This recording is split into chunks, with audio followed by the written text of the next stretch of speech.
Howdy do, Chatteroo. I don't know why I introduced myself like that, but here we are, guys. Oops, wrong tab. Hi, guys.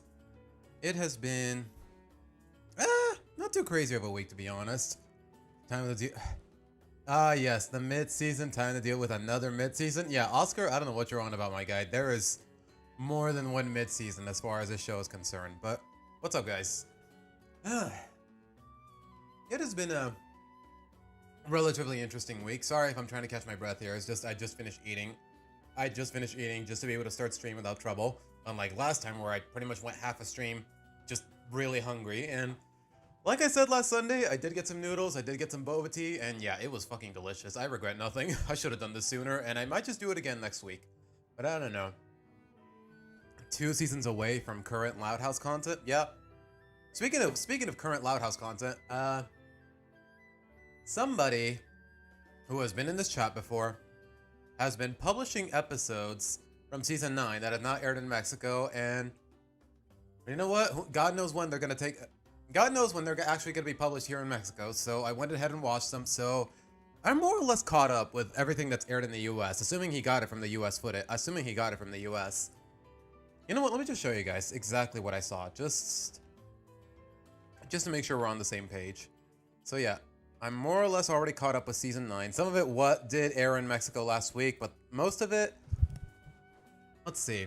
I don't know. A couple episodes got leaked on Twitter, and I went ahead and watched them. And I will never catch a break with this damn ad block, will I? All right, hey Tails, what's good?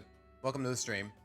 But yeah, I did watch Mary Dismiss, and you know what? When season 9 finishes, we'll talk about it. But to be honest, guys, it felt kind of stupid. In some ways, I like the dynamic between Lynn and Henrik, but in most ways, it felt really stupid. Just know with it, that I did not get to see yet. What else got leaked on Twitter? These I already saw. I already saw Promcom. I already saw Scene Stealer. I kind of hated it. I saw Rough Patch, and honestly, guys, it's another mid-Lola episode. The Glow, it's a bad Lynn episode. And should I be surprised? I mean, just look at the writer, guys. Anyways, Kangaroos. I saw Kangaroos. I saw The Walking Dead. As dumb as the title sounds and the fact that it's named after a zombie show, this is probably my favorite episode of season 9. I'll say that much. Not going to disclose any details for the sake of spoilers because I don't know if this is aired in the US, although if I'm judging by the wiki, it doesn't seem like it, but it did leak on Twitter. I did get to watch it in English, and I'd say this is my favorite episode of season 9 so far. Shipwreckers, it was meh. Writer's Retreat, I actually really liked, which is saying something because, what, 3 seasons later, 4 seasons later, we finally got a really good Lucy episode. I actually really enjoyed this. Let's see, Garbage Dumped. It was... Not that it was bad, it's just the idea is really redundant when you think about an episode of La Casa Grandes, but for the sake of not spoiling anything, I'm not going to disclose the details. But alright, after that... Okay, if the title card is not there, I probably haven't watched it anyways, and yeah, I haven't. So yeah. Everything after Garbage Dumped, I haven't seen. I don't think anyone in the world has seen it. But alright.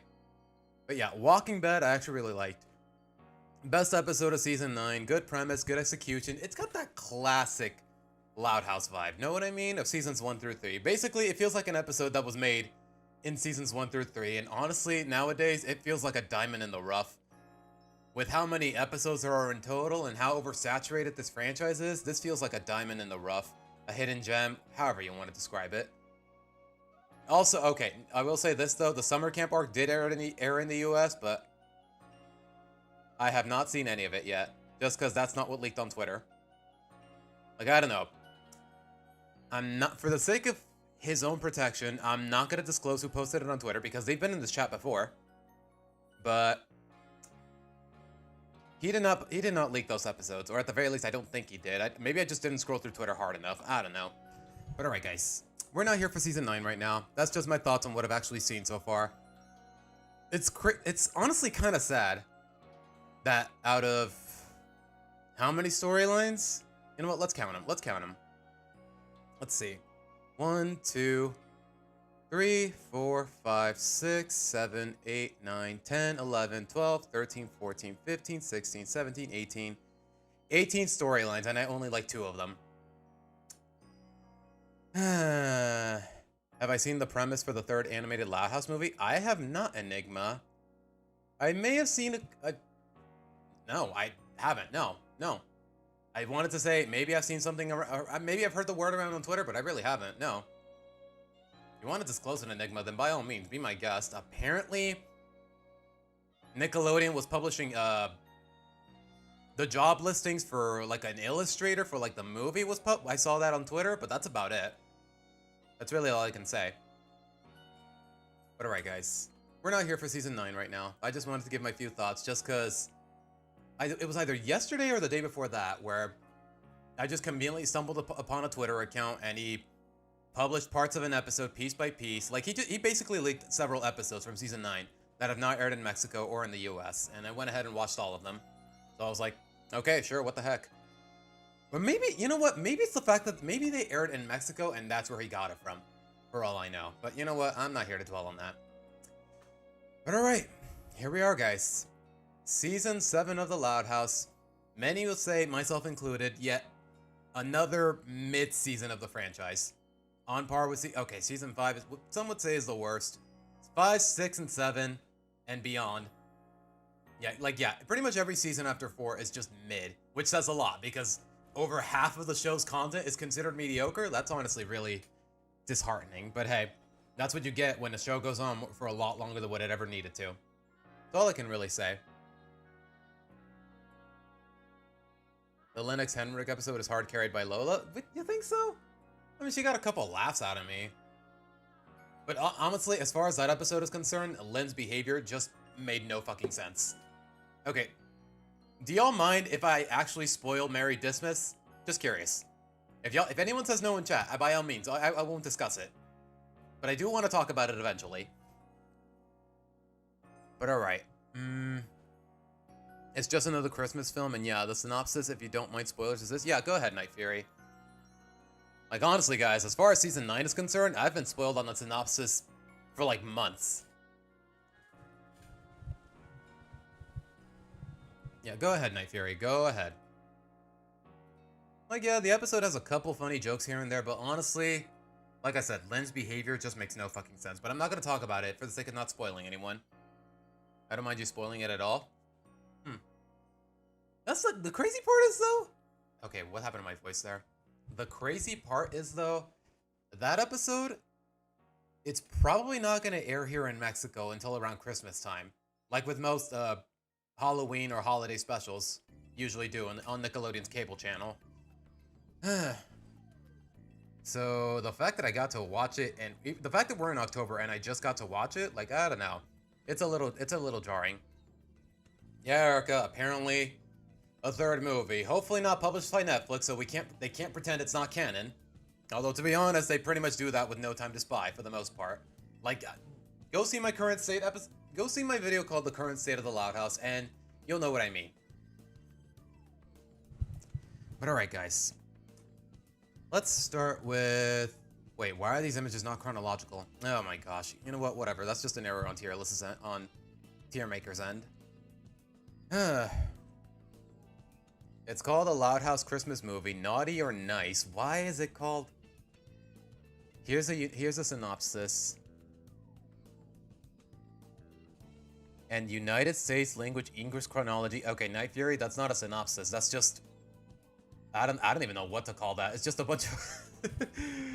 Okay. The title is... what? That's the synopsis. Yeah, that's not a synopsis. That doesn't make any sense, Night Fury. Why would you even worry about spoiling me with a synopsis when that's not really even a synopsis, my guy? Okay, I need to calm down. Otherwise my landlord is gonna start complaining again. But alright.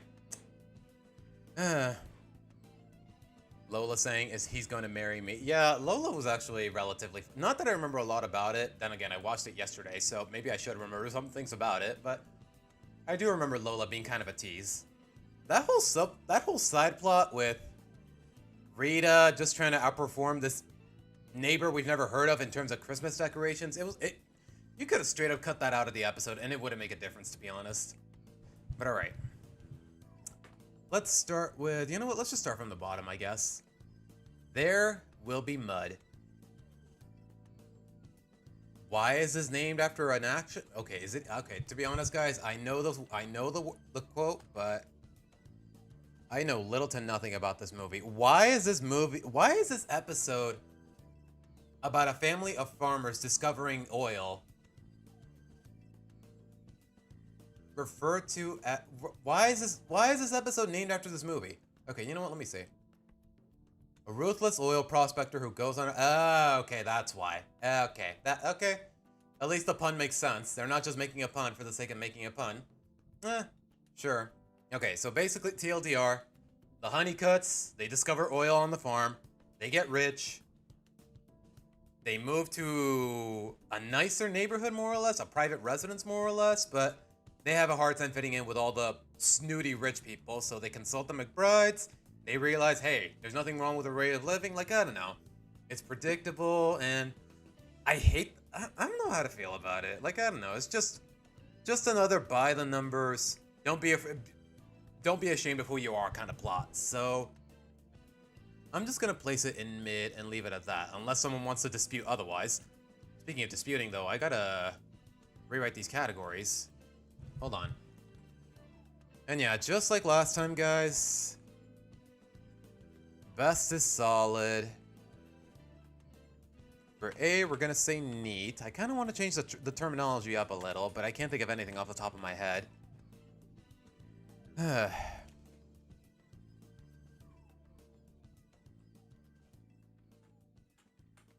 Yikes and abysmal. Should I put abysmal in all caps? Did I even spell abysmal right? Hold on. Okay, I did.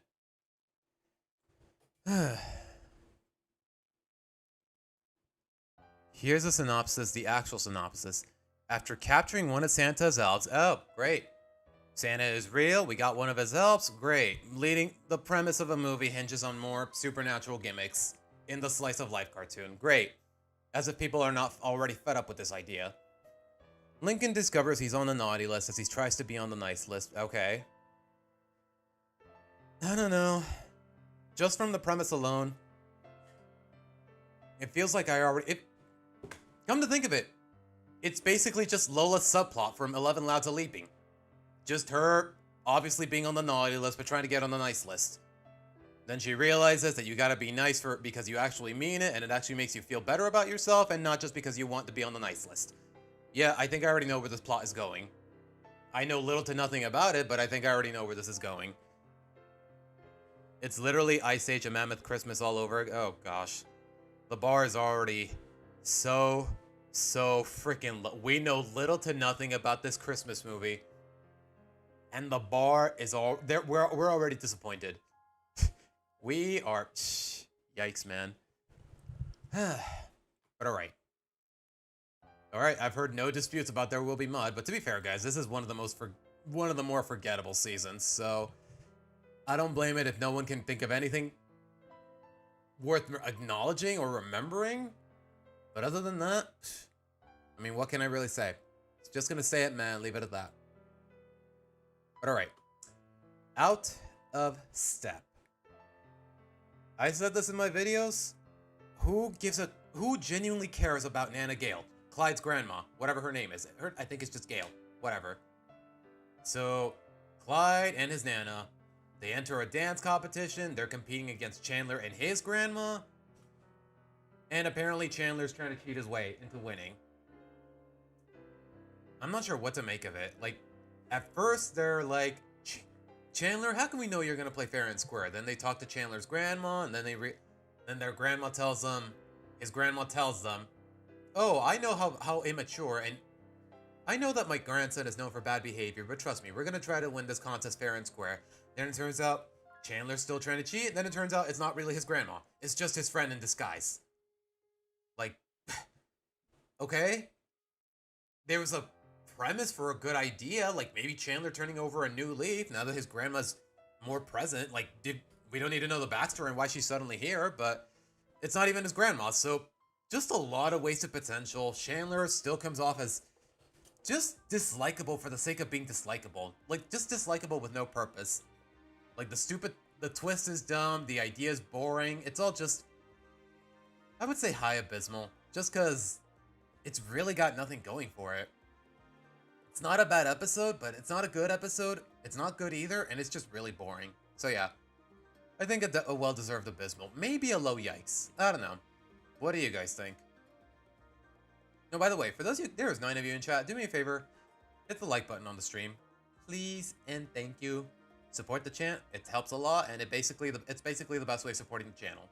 At least as of right now. That reminds me. Guys, I don't know if you guys pay attention to my community posts, which some of you do. Thank you, by the way. But I meant what I said a couple days ago. If things go to plan, new video this weekend. And on that note, as soon as I'm done streaming, I'm gonna record the lines and start editing, and hopefully I won't be too burnt out by then. And hopefully I can get this up before Sunday is over. We'll have to wait and see. Script is done, I just need to record the lines and I need to edit. And it shouldn't take long because the script is only like 3 pages long. And keep in mind, the last Loud House video I made, the script was about 15 pages long and that was 45 minutes long. So just do the math. 45 divided by 5, that's what? 12? I don't know. It's something along those lines. But anyways, that's all I can really say. So hopefully you guys look forward to that. They could have done the whole special similar to 11 Louds of Leaping or It's a Wonderful Life special, where Lincoln, after he makes things worse, wishes he would... See, Night Fury, that's the thing. Time Trap kind of already tackled that idea of seeing a world where the Louds never existed. But honestly, seeing a world where Lincoln specifically never existed, now that would be really interesting. Like, it doesn't have to incorporate any supernatural gimmicks, just show it all to him in a dream, more or less. Like, yeah, it's an obvious parody, but you know what? It's a Wonderful Life is a classic, so I can't really hold it too much against them, but I don't know. Like, it definitely would be fun to see a parody of It's a Wonderful Life with Lincoln. Like, yeah, it would actually confirm my theory of if he had never met Stella on the bus, it would have been Chandler. Chandler would have been the one to sit with her. Chandler would have taken over the friend group. His whole family, like, I don't know, there's just a lot of potential there. But anyways. Okay, Night Fury, I don't think we need to incorporate the divorce, some kind of divorce. You don't have to be too pessimistic with it. Like, keep in mind, guys, it's a slice of life cartoon meant for 7-year-olds. You don't have to overdo it with the drama, more or less. But alright. Let's see. Screen Queen. You know what? I kind of want to do the road trip in order, but you know what? We'll work with what we got. Screen Queen. They're the middle of the first road trip. They stop by Hollywood. Lola wants to... How do I word this exactly? Lola basically wants to get cast in a Hollywood movie because we already know how... Not attention-starved. You know how fame-hungry she is. We know how theatrical, performative, and fame-hungry she is, so of course, she wants to get cast in a Hollywood film. She gets the whole family to basically stage a glazing, if you can understand what I'm saying. Then she gets hired, then she realizes, hey, being an actress is a lot of work, and it's a little too much for a 7-year-old, especially her. Like, I don't know. It's good character progression for Lola. It shows her that a life of fame is not all it amounts to be, and not that I'm really an expert, but guys, how many actors and celebrities and performers and whatnot have we heard of? They're overwhelmed. They resort to much crazier extremes that I don't want to talk about as far as the show is concerned. Like, how many celebrities are addicted to drugs? How many celebrities just take a turn for the worst just because they can't handle the fame and whatnot? That's all I can really say. And you know what? I'm glad this is an episode that tackles that idea more or less lightheartedly. And you know what? I can get behind that. So, and honestly, it's a decent Lola episode nonetheless. So, I'm gonna place it... No, not an abysmal. I want to say a low solid or a neat. I don't know. What do you guys think? Low neat? The Christmas movie is gonna be the same as a live action movie? In terms of quality, probably Tracy, but we'll have to wait and see. I will say this though, my expectations are already really, really low. Not even slice of life anymore, just whatever it is nowadays. Unfortunately, Frost, unfortunately. It's just... It's just whatever the hell Nickelodeon needs it to be, and honestly, that's really depressing. It's like I said before. It's just an animation mappazzone. That's an Italian term, by the way, for a dish that's just a combination of so many other ones that it has no discernible identity. That's honestly really depressing because honestly, seasons 1 through 3, they've got that same issue as SpongeBob does. First 3 seasons, solid. After that, it tries. I don't know what it's doing anymore, and that's honestly really depressing. But alright, moving on. A dish come true. Stelter, Erica, don't even say it out loud. Don't even try to come up with a term for Stella and Chandler. That is just alright. It's already bad enough that Stellakin is taken for granted in canon. Like, I do not need the prospects for an alternative. I don't need even the prospects for an alternative, Erica. But alright. A dish come true. Lynn Sr. is announcing his first employee of the month for the restaurant, for Lynn's table. And obviously the 2 candidates are his 2 waiters. But then Lincoln decides to start working at the restaurant in hopes that he gets chosen because apparently the winner is going to have a new dish named after them. So he goes in, he blabs about his ambitions to Clyde. Some of the sisters overhear him, so they want to try the same thing. And then they start fighting, shenanigans ensue, and while Lynn Sr. is gone, the restaurant gets wrecked because the kids won't stop fighting over who's the better employee. They keep sabotaging each other. Lynn Sr. blames his employees, but then the kids own up to it. Like, I don't know, it's predictable, but at the very least the ending was nice, and it's about what I was hoping for, more or less. It's a fun premise, but the execution is a little flimsy. This is my favorite of the season, yeah. Like, I can't think of anything inherently wrong with it. It's just, like, I don't know, the kids fighting over something that they all want, like, I don't know. It's kind of been done to death, but at the same time, at the very least, it feels unique. So, and then by the end of the episode, all the kids are like, no, it's our fault the restaurant's a mess. Don't blame your employees, Dad.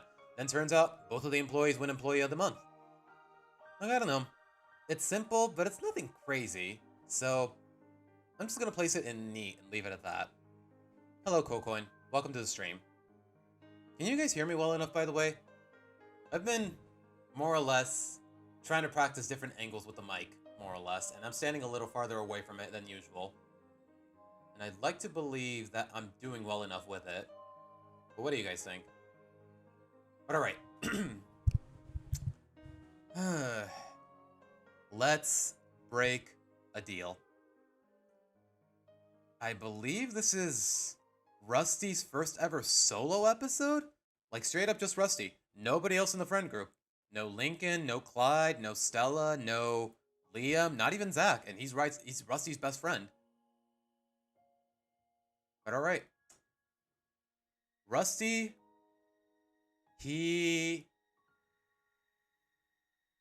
First of all, he approaches Lucy's Morticians Club. And it turns out one of them practices dark magic that actually works for whatever that was worth. And he bargains with them and he says, hey, I'll help you make your life better if you promise to give me something in return. He agrees to it without even being told what it is. And then Rusty, his life gets improved. He lands a date with a girl by basically brainwashing her with said dark magic. And then the goth kid I don't even remember his name, guys. I'm gonna be honest. I don't remember the goth kid's name. That's how forgettable Lucy's Morticians Club is.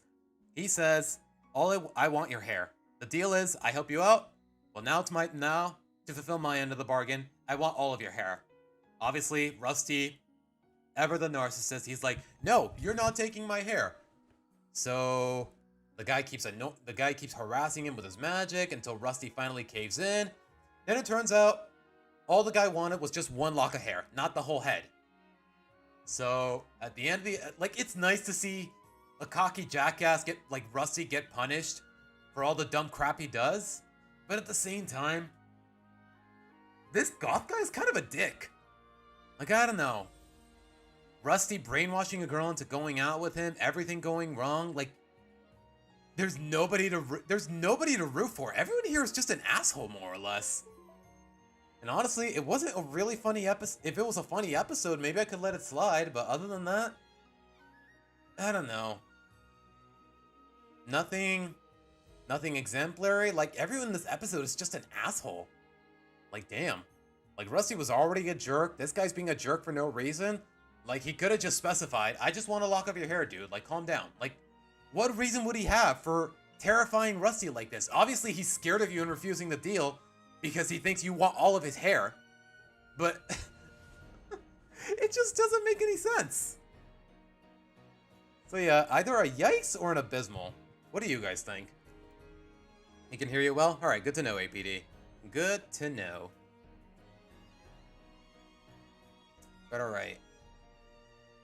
Leave no van behind. Vanzilla, the signature family wagon, for lack of a better term, breaks down again. And this time, presumably for good. Like, the family's hosting a funeral for it and everything. But of course, Lana refuses to give up on it, so they try to look into what's wrong with it. Turns out it needs to replace a part that's been discontinued. They meet the guy who basically developed the whole brand, the whole car brand for whatever that Vanzilla represents. Then it turns out he also has a big family. He developed the van because he wanted big families to be able to have their entire family fit in their cars. And I don't know what to make of this. Like, it's nice to see the Louds be able to relate someone outside of the family, at least as a whole, more or less. And the episode does get a couple laughs out of me, but it's nothing too crazy, to be honest. Like, I don't know.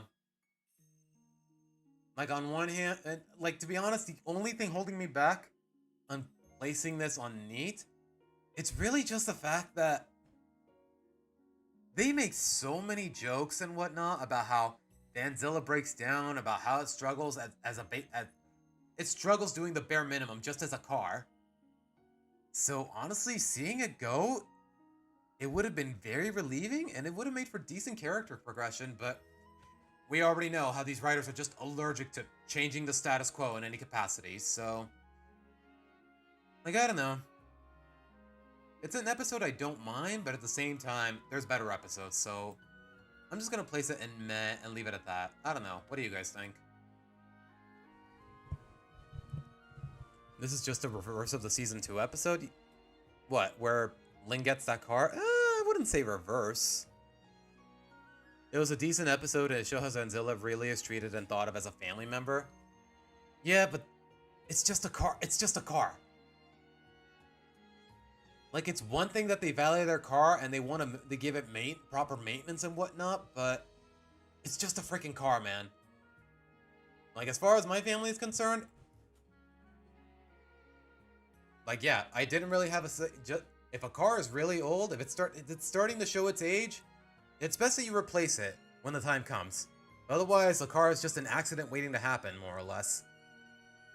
That's all I can really say. Like, I don't know, it's just a car. Like, I appreciate the sentiment, but at the same time, like, I don't know. Just this refusal to update the status quo in any meaningful capacity is just really annoying. Like, you can just tell these writers and executives or whatever, they just want to drag out the show for as long as humanly possible, even at the expense of any compelling narrative or any overarching storyline, more or less. Like, I don't know. It's just really frustrating. Like, it just tells me, like, 10 years from now, what are the odds the show is still going to go on with the same mediocrity? Okay, not 10 years. That might be a bit of a stretch. 5 years. Let's say 5 years. Okay, you know what? 10 years might not be a bit of a stretch. Might not be too much of a stretch, because keep in mind, guys, SpongeBob has been going on since 1999. It has been running for almost 30 freaking years. And unfortunately, I don't expect the Loud House to be any different. And then maybe SpongeBob gets, and the thing is, maybe SpongeBob gets a pass because at the end of the day, that kind of show, it's about just the life of a sentient sea sponge who works as a fry cook. You're not meant to take it too seriously. But here, the characters are human. They more or less show legitimate emotions. They grow as people. They grow physically and emotionally. And, more often than not, that just gets taken for granted too much, and that's one thing that really bothers me about the show. But anyways, for now, I think I'm just gonna keep it in meh. Like, I don't know, if anyone wants to make a case for it, go right ahead. I might just be pushed to move it to neat, but so far I haven't really heard anything.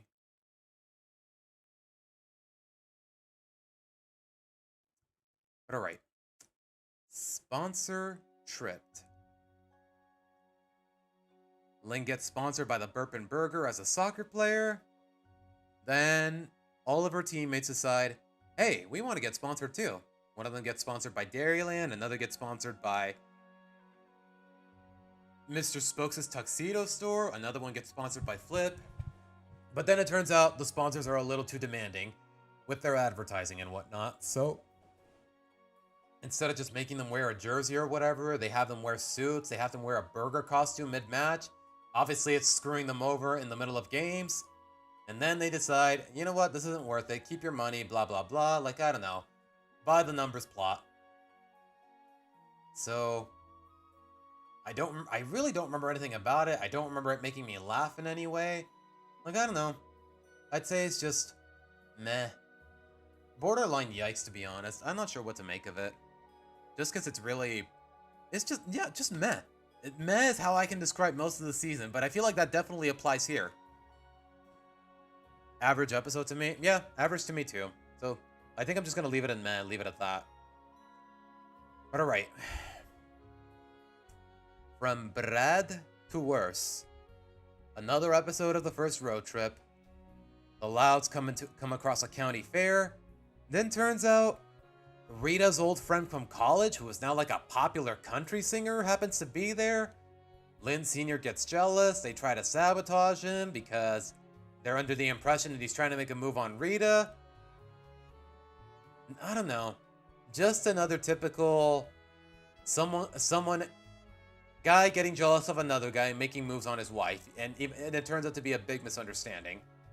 Like, I don't know, either one way or another, it's just meh. Like, okay, it has a couple memorable moments. Nah, no, not even that. Come to think of it, not even that. Just because I remember them, it doesn't mean they're memorable. Like, I don't know. I'm not sure what to make of it. Like, basically, the guy outperforms Lynn at pretty much everything.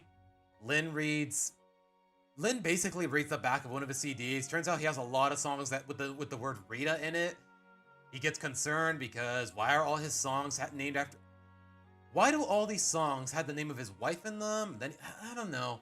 Just another by-the-numbers romantic jealousy plot. And honestly, I'm a little sick of it. So I'm just going to place it in meh, leave it at that. I was wearing a costume even a lot in those games. I don't know, Tracy. Cartoon logic? It's really all I can say. But alright. Okay. We finally got to a good episode. Although, I shouldn't get used to it. Candy crushed. Lola's sweet tooth is getting a little out of hand, so her mom makes a bet with her. If she can go a whole week without eating any candy or anything sweet of any kind, she'll buy her a new dress that she's really been wanting. So, Lola is committed. She can't have pancakes for breakfast. She can't... Like, I don't know. It starts with Lola saying she wants pancakes for breakfast, but then her mom reminds her, that's too much sugar. And then she says, well, why can't I have this? Why can't I have cereal? That's just candy in a bowl. Well, what am I supposed to eat? Air? Like, I don't know. It was a really funny episode. It's very memorable. There's a musical number for whatever reason, and honestly, it was surprisingly catchy. From courtesy of a Discount Willy Wonka. Like, I don't know. It's a really funny and memorable episode. It has a good moral. Like, the pacing is decent, and also, it's the best Loud sister. So... Like, I don't know. It's definitely a really fun episode, and unless I can think of anything better, it's probably the best episode of Season 7. Like, at the end of the episode, Lola is for the most part successful in avoiding candy, but then it turns out she signed up for a field trip to a candy factory, and I'm assuming she signed a permission slip before agreeing to the bet, and she just forgot about it until now. And then she survives the whole tour throughout the factory without eating a single sweet. And then right as she's at the door, Discount Willy Wonka is like, oh, come on, you're not going to leave without trying at least a bonbon? And then it cuts. Lola cries because she admits to her mom that she caved in and ate one treat. But then her mom is like, sweetie, you went a whole week and a whole tour at a candy factory, and all you had was one bonbon. Like, that's the whole point of this bet. Just to treat you to, just to teach you to, just to teach you some moderation. And you know what? That's really good on, that's really good mom behavior on Rita's end. Like, I don't know. Really solid episode. It's really funny. Like the whole, you're either with me or against me, Dalton. That's a really good running gag. Like, I don't know. Like, yeah, she's sprayed. Yeah, exactly, Enigma. What I just said, basically. She grabs a hose and she's like, you're either with me or against me. Like, I don't know. I thought it was really cute. A little harsh, but it was, as far as this cartoon is concerned, I thought it was appropriate enough. Gainax, did I pronounce that right? Welcome to the stream. OMG Lola Loud neuron activation? Yeah, common Lola dub. Common Lola dub. But alright. Master of Delusion. Lincoln gets invited by this big name magician for an apprenticeship at his place. Turns out the house is full of tricks and illusions and whatnot, and turns out the magician, he's just making Lincoln basically he's not practicing any magic. He's just making him do all his chores for him. And then the magician is like, and you'd think the plot would go in the direction of, oh, it turns out the magician's a fraud. He's just interning Lincoln because he needs a maid or whatever. But no. Like at the end of the episode, Lincoln gets too greedy. He starts messing with the magician's equipment. It all goes wrong. But then at the end of the episode, the magician is like, you know what? You're right, Lincoln. I'm sorry for treating you this way. Maybe you do deserve a little practice with magic. But where was this going? Like, I thought maybe with all the chores, he was indirectly teaching him how to practice certain magic. But no, that plot. But for some reason, that's such a predictable idea. They don't even go with it. I don't know what to make of this episode. Like, I just thought it feels like a lot of wasted potential. It's kind of boring, so I think I'm just gonna place it in yikes, just cause I don't know. It's just a little it's just really underwhelming. Know what I mean? Props for the continuity, though. Yeah, Lincoln practicing magic. At the very least, it's got that going for it, but I don't think it's enough to save it from its underwhelming. It's not bad or it's not bad or good. It's just underwhelming.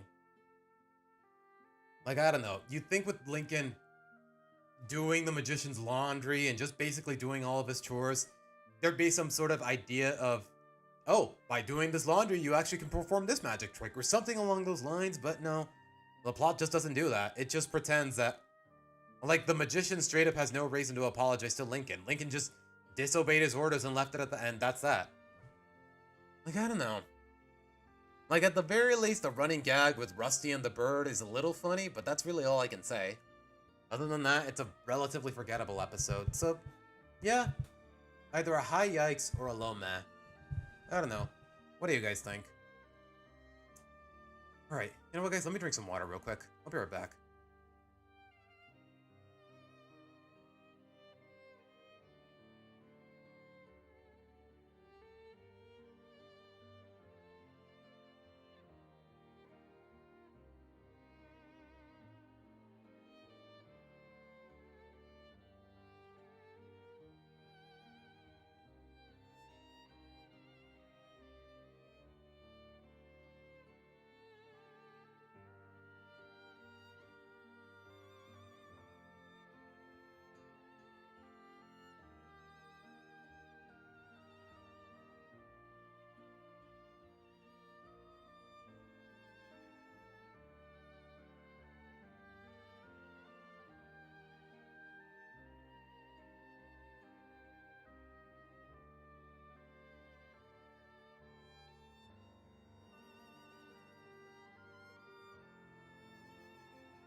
Okie dokie. Will this tier list basically be that one Wikipedia meme, Battle of Mid? Basic, more or less. That's what. Like I said, guys, any season after season 4, it's basically gonna be fighting for the title. Like, it really is just the Battle of Mid. Alright, guys. Sorry if you guys hear the chair creaking a little too much. I'm just trying to adjust myself with proper posture. Alright. Child's Play. The Moon Goats, they want to make a little more money just to be able to afford some equipment or whatever. They see that Luann makes a lot of money because she entertains children, so they figured, hey, maybe we can entertain children as well with our music. Then it turns out little kids are not that into rock and roll, so they need to think of something. They hear Lily just casually singing improvised songs. They listen in. Then it turned out they can make music. They can write songs just based on what she's doing impulsively. Just by listening in on Lily minding her own business. Turns out they can write music. They're being successful at it. But then when Lily's gone, they have to improvise.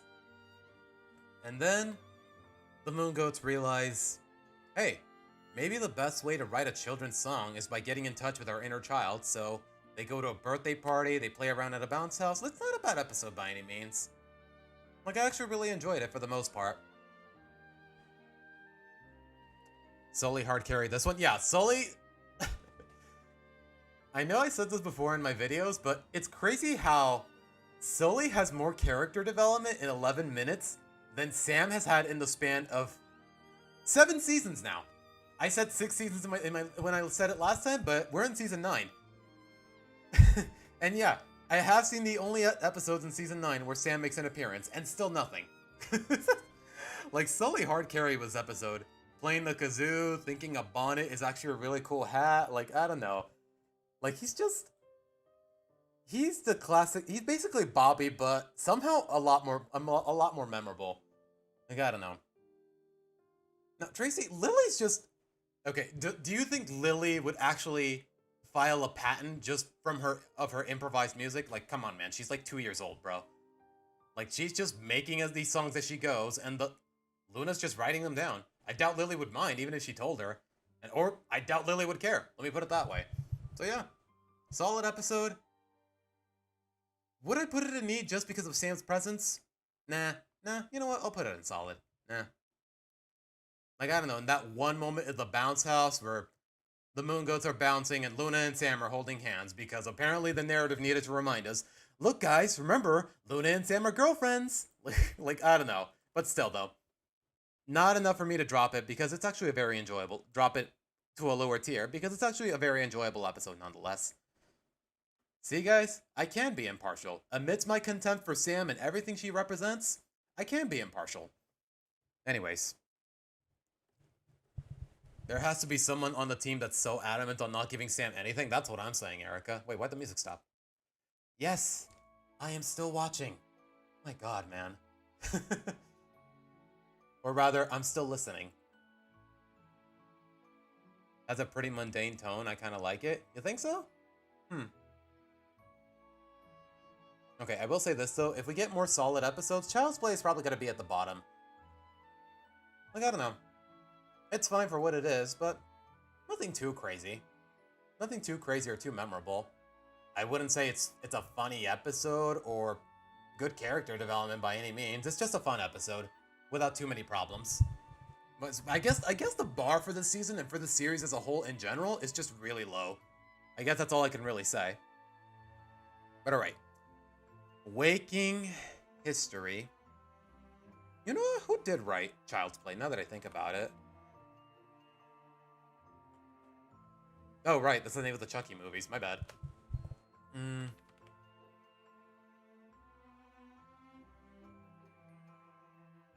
Who did write it? Just out of curiosity. Byron Dawkins. Okay. Alright. Waking History.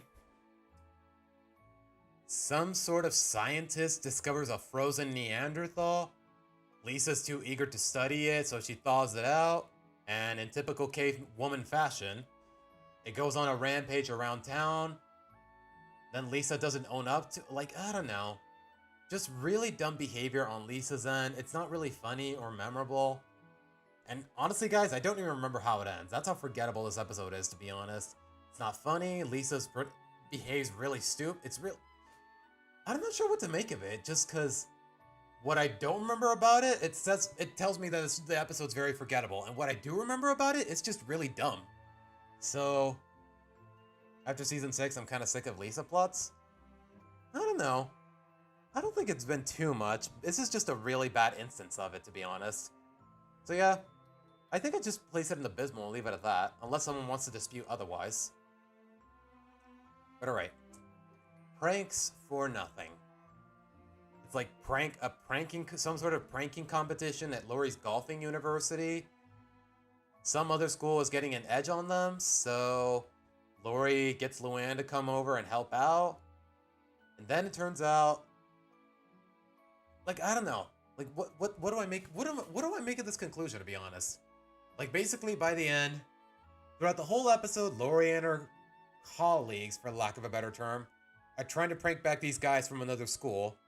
And then at the end, they keep failing, it keeps backfiring, and then at the end of the episode, they act like they're setting up a prank in hopes of baiting them, and it works. But, okay. Who cares? Who really cares? That's all I can really say. That's just the episode of Billy and Mandy where they unfold the Fresh Flintstone. I did not know Billy and Mandy had that kind of episode. Honestly, guys, as far as classic Cartoon Network shows is concerned, Billy and Mandy has always more or less eluded my grasp. Like, I don't know. I guess just as a kid, artistically or aesthetically, it just wasn't really my thing. Like, I don't know. The title screen always creeped me out as a kid. Like, I don't know. It just wasn't my kind of show, and I never got the chance to watch it as an adult, or even as a teenager. So yeah, Billy and Mandy, out of all the Cartoon Network shows, has definitely eluded my grasp. But anyways, as far as this episode is concerned, again, just by the numbers. Like, nothing too bad, but nothing too good either. But alright. Abysmal is just dull and this ending sucks? Okay, yeah. I wouldn't say it sucks. I would say it's just really boring. Maybe I would place it in yikes. Okay, I'll keep it in low meh for now, but I think I might place it in yikes. But we'll see. Mountain Hard Pass. Another episode of the Europe road trip set in. Did they mention which mountains? Like, it's somewhere in the central United States, if I remember correctly. But yeah, they're driving by the mountains. Lynn Sr. and Rita want to take the kids on like a hiking trip. And honestly, if you remember the beginning of the Loud House movie, that's good continuity. Because Lynn Sr. proposed to Rita on the edge of a cliff. And honestly, that's a really good callback. A really good indirect callback. So Lynn Sr. and Rita trying to bring the kids along and show them how a hiking trip can be special or memorable. Of course, they're miserable at first. They hate the idea. But then by the end, like, I don't know. At the end of the episode, the kids sabotage the hiking trip, which seems really harsh, but at the same time, they were sweaty, it was hot, it was a genuinely miserable experience, and the parents didn't seem to concern themselves with it whatsoever. So I can somewhat understand why the kids behave the way they do. But losing the map, though? Losing the map on purpose? Sabotaging the whole experience? Just come clean with your parents. Dad, Mom, we don't like this. Can we go home now? Like, yeah, they'll be upset, but at the same time, you really did not need to resort to this, and it's a little out of character. But then by the end of the episode, they improvise a way back, it's successful, they have a lot of fun in the process, and the kids are like, are you kidding? We should take another one sometime.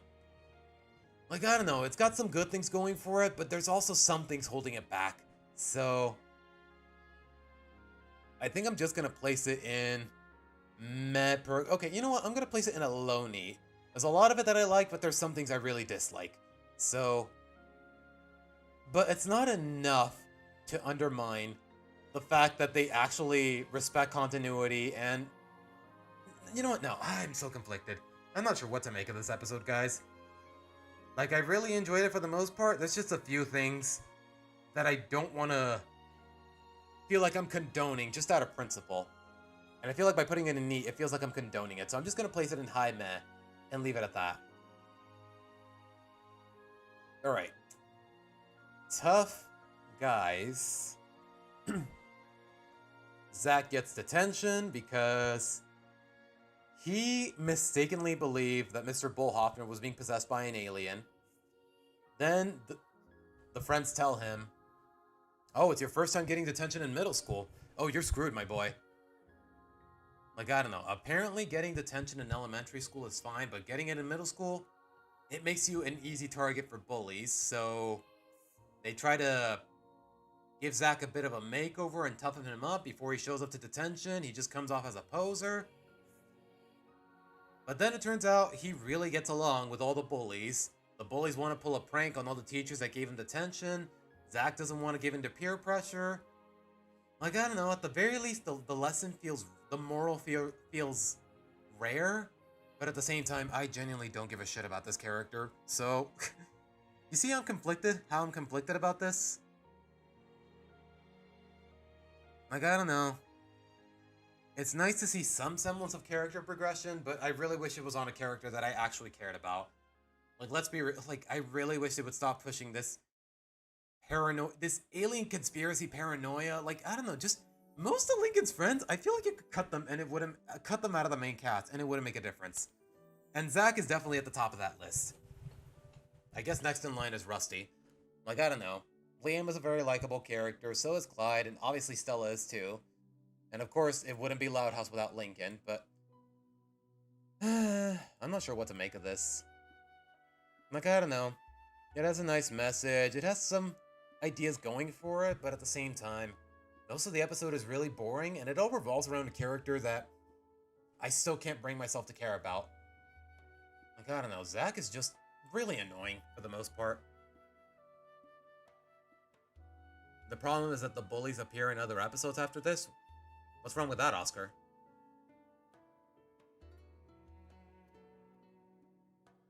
Anyways. Alright. Bye-bye birthday. Lucy's 9th birthday, correct me if I'm wrong? She's afraid of the idea because, oh my gosh, I'm a goth. Birthdays are for normies. I gotta find a way to stop this. She apparently casts some sort of magical spell so that everyone forgets her birthday. And then while in the middle of the day, the spell works, but then Lucy starts reminiscing about the ways her family goes out of her way to make her happy on her birthday. Like, her dad makes her ghost-shaped pancakes, Lincoln dresses up as a vampire and watches her vampire show with her, and then Lucy realizes, you know what, my birthday's not so bad after all. I need to get it back. So she tries to undo the spell, blah blah blah. Like, I don't know. Why did this not occur to Lucy before she casts the spell? Like, I don't know, the premise is already a little flimsy, but I can't hate it too much. Like, I don't know. Nowadays, maybe the bar is just really low, but just seeing Lucy's connection with seeing a believable connection between Lucy and her family, like, I'm glad at the very least they met that threshold more or less. Like, the premise is a little flimsy. It could have been executed a little better, so I'm gonna place it in high met and leave it at that. But what do you guys think? The ending reveals that the bullies are good guys. I mean, not necessarily. How did it end? If I remember correctly, Zach is like, no, I won't help you do this. If you want to beat me up, so be it. And then the bullies are like, you know what? Standing up to us, that took guts. We respect you. Like, I don't know. Like, yeah, the bullies deserve to be punished in some way, especially considering what happened the last time we saw them. But as far as this episode is concerned, I guess it's fine, more or less. But alright.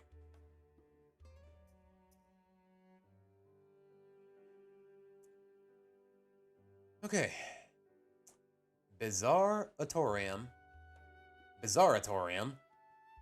Okay. First episode of the road trip. Rita is basically renting a van, like, provided by her journalist boss, and apparently her boss wants her to visit, I think it was Niagara Falls, to see, like, some sort of barrel competition. And then on the way, the family wants to make all these. Basically, her boss gave her a deadline. Get to Niagara Falls by this time, see how the barrel race goes, and report on it, more or less. Here, you can borrow this RV and take your whole family with you. And then on the way, Lincoln is like, can we stop by this bootleg mystery shack while we're at it, pretty please? But alright, only if we have time, Lincoln. So Lincoln takes all these measures to make sure the family actually gets to the van, leaves the house on time and whatnot. They get to the tourist trap, and then it turns out it's shut down obviously because of low tourism. But then Lincoln takes what was the whole? Lincoln takes a cursed artifact from the trap, and then it turns out it's cursed. It starts sabotaging the whole road trip, and then by the time Lincoln can make things right, they're late to Niagara Falls. Then Lincoln tells Mom's boss about it, and then it turns out, okay, Rita, all right, you missed the race, but you know what? Sure, show me what else the world has to offer. Go wherever you want and report on it. Like, I don't know. It feels like Lincoln is going unpunished. Like, I don't know. I'm not sure what to make of this episode. It's just way too cluttered. It did not need to be a half hour long. Most of it is really forgettable or boring. Lincoln behaves like an idiot. Like, the first half is okay. Yeah, okay, Oscar, exactly. The first half is okay, but the latter half is just... yikes. Like, the whole plot with taking the ring and it screwing everybody over, then Lincoln not realizing that. Like, I don't know, for someone who believes so much in the supernatural, Lincoln really behaves like an idiot. So, yeah, I want to say either abysmal or yikes. But what do you guys think? Do the bus bullies appear again after this episode? I don't think so, Tracy. Next time they make an appearance, I don't believe they ever make another appearance or have another line. As far as I know. It's just those two appearances and that's that. But alright. Dull day afternoon. In the middle of the road trip, they stop by a burger joint just to make a rest stop. And then when they get back to the RV, Mr. Coconuts is missing. So, the Louds, they look at the security cameras at the burger joint. They see who stole it. They go after him. They follow him to basically an old western town. They corner him, and then it turns out it's Mr. Coconuts' original owner. Turns out Mr. Coconuts originally belonged to him. It got snatched by a bird, and then it coincidentally ended up in front of Luann when she was a little girl. And then Luann realizes, you know what? Originally, he didn't belong to me. It belongs to him. He should let him have it. She's had a lot of memories with the puppet. It means a lot to her, but ultimately she remembered that it's not hers. It just wound up in front of her from dumb luck. So she should let him keep it. But then at the end of the episode, the guy realizes, you know what? I'm really old. I'm retired. I have no business in puppetry anymore. I should let her have it. She's still young. So, and you know what? A lot of good character progression in Luann, to say the least. Like, we know how much Mr. Coconut means to her, and even then, she was still willing to part ways. Like, I know a lot of the audience is fed up with Mr. Coconuts, but I can understand why he means a lot to Luann. I definitely do feel all the emotions. Like, the episode's very memorable. Like, even though it doesn't take place in the Loud House or anywhere near Royal Woods, like, at the very least, I remember the setting, like, the whole barn house with all the creepy puppets. It's a little cliche, but at the same time, it's memorable, to say the least, and not in a bad way by any means. Like, yeah, I actually really enjoyed this episode for the most part, so yeah, I'm gonna give it a solid. Does anyone want to disagree? Easy, solid. It's weird we get interesting lore this late into the show. Yeah, season 7, and we finally got the lore on Mr. Coconuts.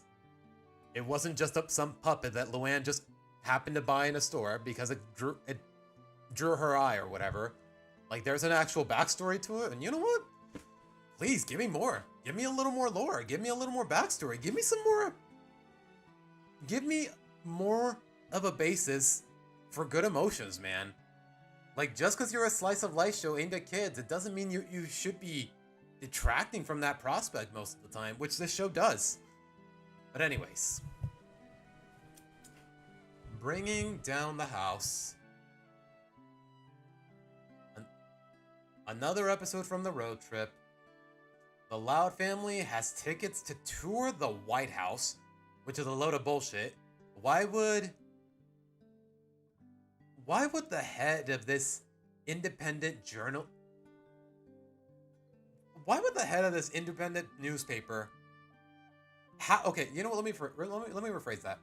How would an independent newspaper from a small town in Michigan get tickets to the White House? And why would she give them to one of her employees, more or less? Like, the premise alone already doesn't make any sense, but you know what? Let's humor it. The Louds, they tour the White House. The tour guide is really boring and shows them all the boring stuff that nobody cares about. So, one by one, the Louds see all the interesting stuff there is in the White House. There's a bowling alley. There's like a really interesting kitchen with like an ice cream machine. And I forgot what else there was, but one by one, the Louds screw up. Then they try to sneak off and try to fix it, but they get caught. But then, when the tour guide catches them, he gets a call from the president saying, "Hey, I like everything that the Louds did to all the places. Invite them over to my next party," or whatever. Like, I don't know. Like, the ending feels really forced. It feels way too convenient. The Louds are behaving out of character. All 13 of them, mind you. And also, I'm not sure what to make of this. It's just dumb. It's just dumb and it's boring, to say the least. I'm not sure how else to describe it. This is the only episode with something interesting since, I guess, season 4. Like, I don't know. When's the last time we did get lore? On any of the characters, more or less. I guess we did get a bit of lore on Stella in a Stella performance in season 6, but that's all I can think of off the top of my head that's more or less recent. But alright. As far as this episode is concerned, though,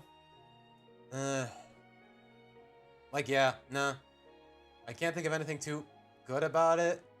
Nothing too bad about it either, though. Like, I don't know, the ending is just really... Like, the Louds get off way too easy. Like, screwing with the president's property? Like, I want to say that's some sort of federal crime, but I honestly don't know off the top of my head. So, I don't know. Wait a minute, when was this episode made? This was made in... What? This episode was published in, like, what, 2023? Am I supposed to believe that Joe Biden was actually cool with everything the Louds did? I don't think he would even catch on to what the Louds did, because we all know how mentally incapacitated Joe Biden is, even back then. So, yeah, the episode makes even less sense when you apply a little bit of realism. So yeah, I kind of want to put it on Yikes. That's just me, though, guys. That's just me. Feel free to disagree. Hey, that rhymes. That's just me. Feel free to disagree. Anyways. Alright. Tracy, this was made in 2023. It was when Joe Biden was president. That's why I'm referring to Joe Biden specifically. Alright. Music to my fears. Luna hurts her hands and her voice, so she needs an understudy for the Moon Goats' next gig. And then, while she's at the park, she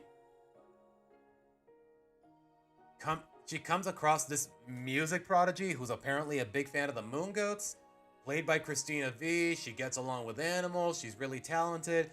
Basically, a giant Mary Sue.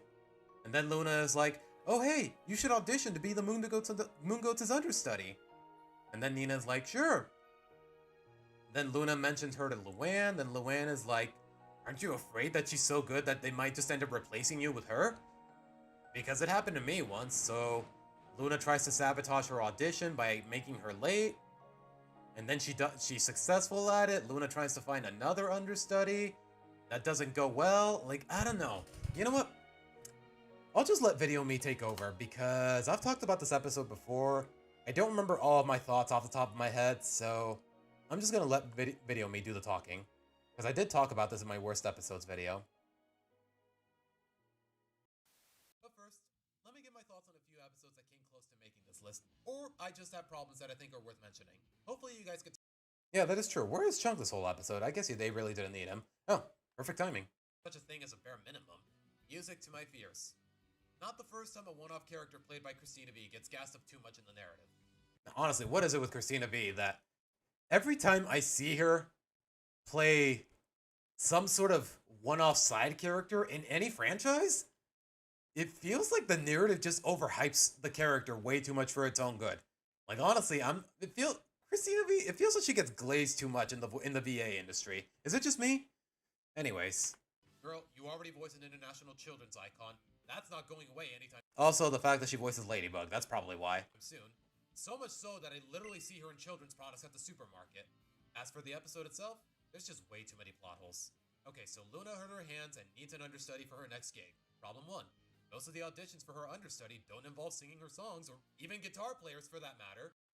Yeah, this is definitely one of those instances where the show tries way too hard to be funny, and it just doesn't come off as funny at all. Like, yeah, they're hosting auditions for an understudy for Luna, and for some reason, most of the auditions for her understudy, none of them are playing guitar, none of them are singing her songs. Like, what the frick are we doing here? This is just a giant waste of time. Don't involve singing her songs, or even guitar players for that matter. Problem 2. When Luna comes clean and lets V's character fill in for her despite the sabotage, she doesn't sing either?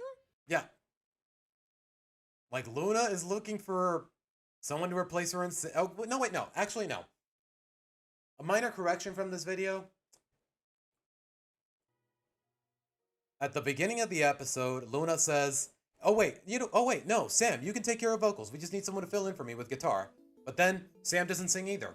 So, what, like, they're just cheapening out, the animators and the writers and whatnot, they're just really cheapening out on the details, and it's really frustrating. And on top of that, there's everything I say here. I'm pretty sure the audience isn't there for an instrumental cover, yet somehow that's what happens. Am I just correct in assuming that V has no singing talent? And yeah, there's everything I said here. You cast Christina V to play this one-off character to more or less perform, and they don't get her to sing, even though they easily could have written that in. Easily. But for some reason, nobody sings. Not her, not Sam's voice actress, who is also a talented singer, by the way, Allison Stoner. And yet here we are. Like, just a lot of wasted potential, just a lot of... They cut way too many corners in terms of the writing and whatnot. So, yeah, I kind of want to place this either in Abysmal or in Yikes. But I don't know. Like I keep saying time and again, guys, what do you guys think? What do you guys think? Anyways. Okay. You know what? This, without hesitation, Party Foul. It's like Sergio was already the worst character of the Casagrandes, and you mean to tell me you want to give him his own episode in the main series? Like, no. Not to mention, you repeat exactly what everyone hates about him. He doesn't think about anyone but himself. All he cares about is partying. And this time, it comes at the expense of the rest of the Loud House pets. Oh, by the way, the Loud House pets, Charles the dog, Cliff the cat, Walt the bird, Geo the hamster, they still exist, by the way. Like, how long has it been since they were last so much as mentioned? I honestly don't know. But anyways, Sergio is a jerk. He apologizes by the end, by the numbers. I was mean to you guys. I'm sorry. Like, I don't know, time and again. Like, who gives a shit? Screw this character. Oh my gosh. This is what I get for running my mouth right after dinner. Screw this character. Screw this character. Screw this episode. Easy, Abysmal. Screw Sergio. Alright. Fluff and foiled. How did this play out again? Okay. For whatever reason, Lincoln suddenly is trying to win all this Dairyland merch by going on all the rides or whatever. But then it turns out it's his turn to take care of laundry in the house. I thought we established in season 1 that this was all Lori's job, but I guess not. And what? Already breaking continuity, only 2 minutes in.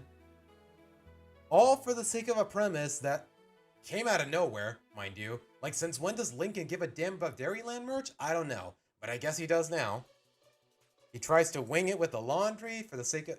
Like, he tries to sneak in all the laundry to Dairyland, which honestly, how did he get past the front gate with all that?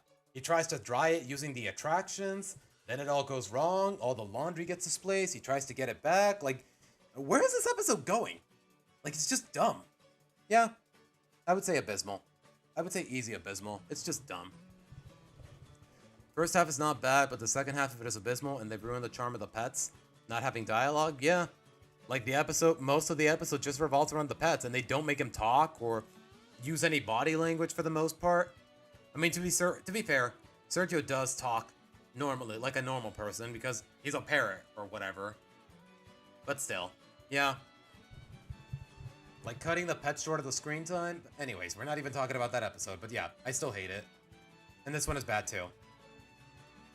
Alright. Hide and Sneak. The last episode of the first road trip. Rita... Okay, the family, they're passing by Great Lake City. Rita has to report on some of the landmarks in Great Lake City. And then, Lori wants to tell Bobby that she's in town and she should hang out, but since Rita has a deadline for the day or whatever, she has to tell the family that, hey, we can't stop by the Casa Grandes, we're in a hurry. And the Louds, they seem disheartened at first, but how many times do I have to say it again? Aside from Lori and Bobby's relationship and Lincoln and Ronnie Ann's dynamic, I'm not really sold on the fact that the Louds are buddy-buddy with the Casa Grandes. But this time, at the very least, I can't just use the excuse that, oh, they're just promoting the Casa Grandes because the show is a failing spinoff. But no, we're well into season 7. It's already been canceled. But even then, it's trying to sell me on a dynamic that just isn't there. Like, most of the Louds have no emotional or logical reason for giving a shit about the Casa Grandes. So why are they acting like they also butted buddy? And then, as they're making their stops by the landmarks, they see some of the Casa Grandes by coincidence, and they're like, oh crap, we can't let them see us. We can't let them know we lied to them. You didn't lie to them. You didn't say anything to them at all. Like, it just doesn't make any sense.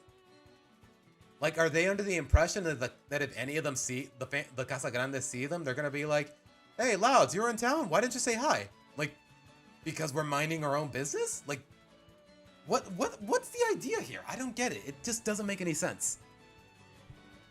Like, I don't know. It's dull. It's not funny. Like, the premise doesn't make any sense. Like, one simple phone call from Lori to Bobby saying, hey, Boo Boo Bear, we're in town, but we're in a hurry, so we might not get a chance to visit. That's it.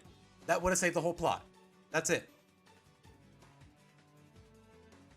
And then by the end of the episode, they get caught because they accidentally walk into the Casa Grandes' building. And then they fess up to all of them. Yeah, we've been avoiding you all day. But to be fair, we had reasons to, and we had no reasons to think to... Like, I don't get it. Like, you haven't been avoiding them, you've just been minding your own business. Like, okay, if you come across them, then sure, say hi, but... What was so hard about telling them, hey, our mom's on a deadline for the sake of your job, so we can't stay for long. That's it. That's all you had to do. All you had to do, and you would have spared yourself all this awkwardness and all of this junk that just makes no freaking sense. So yeah. Yeah, I think I'm going to place it in abysmal. Like, I guess just judging from the cinematography of the ending, I'm guessing this is supposed to be some sort of final farewell for the Casa Grandes, because around this time, they already got canceled, but again, I'm not really sold on the bond between these two families for the most part, for about 80% of it. So yeah, easy abysmal. The plot just makes no freaking sense. But alright.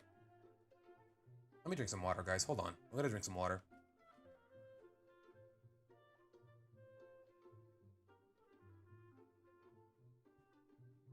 Oh, by the way, guys, as far as streaming is concerned, today, obviously, we're taking care of the Season 7 tier list. Tomorrow, I definitely have to do Season 8's tier list because next week, Pokemon Legends ZA is dropping, and that's basically all I want to stream. Like, y'all have no idea how long I've been looking forward to this game. And yeah, I'm probably going to start streaming it Friday night, now that I think about it. Just because I can easily pre-order my copy within the next couple of days. But the fact of the matter is, I work from 7 to 5, Thursday and Friday, so I'm probably not going to get to stream. I'm not going to get to stream it on release day, which is Thursday night, or even Wednesday night, actually. But yeah, Friday night, gonna be streaming Legends EA, a blind playthrough more or less. So hopefully y'all look forward to that. Obviously next week, if I get the chance, at some point, we're gonna keep reading Companionship, but just giving you guys a heads up. Friday night, streaming Legends CA. At around, I want to say, I usually get home at around 6 p.m. So, 6:30 Pacific time? I don't know. We'll see. But alright.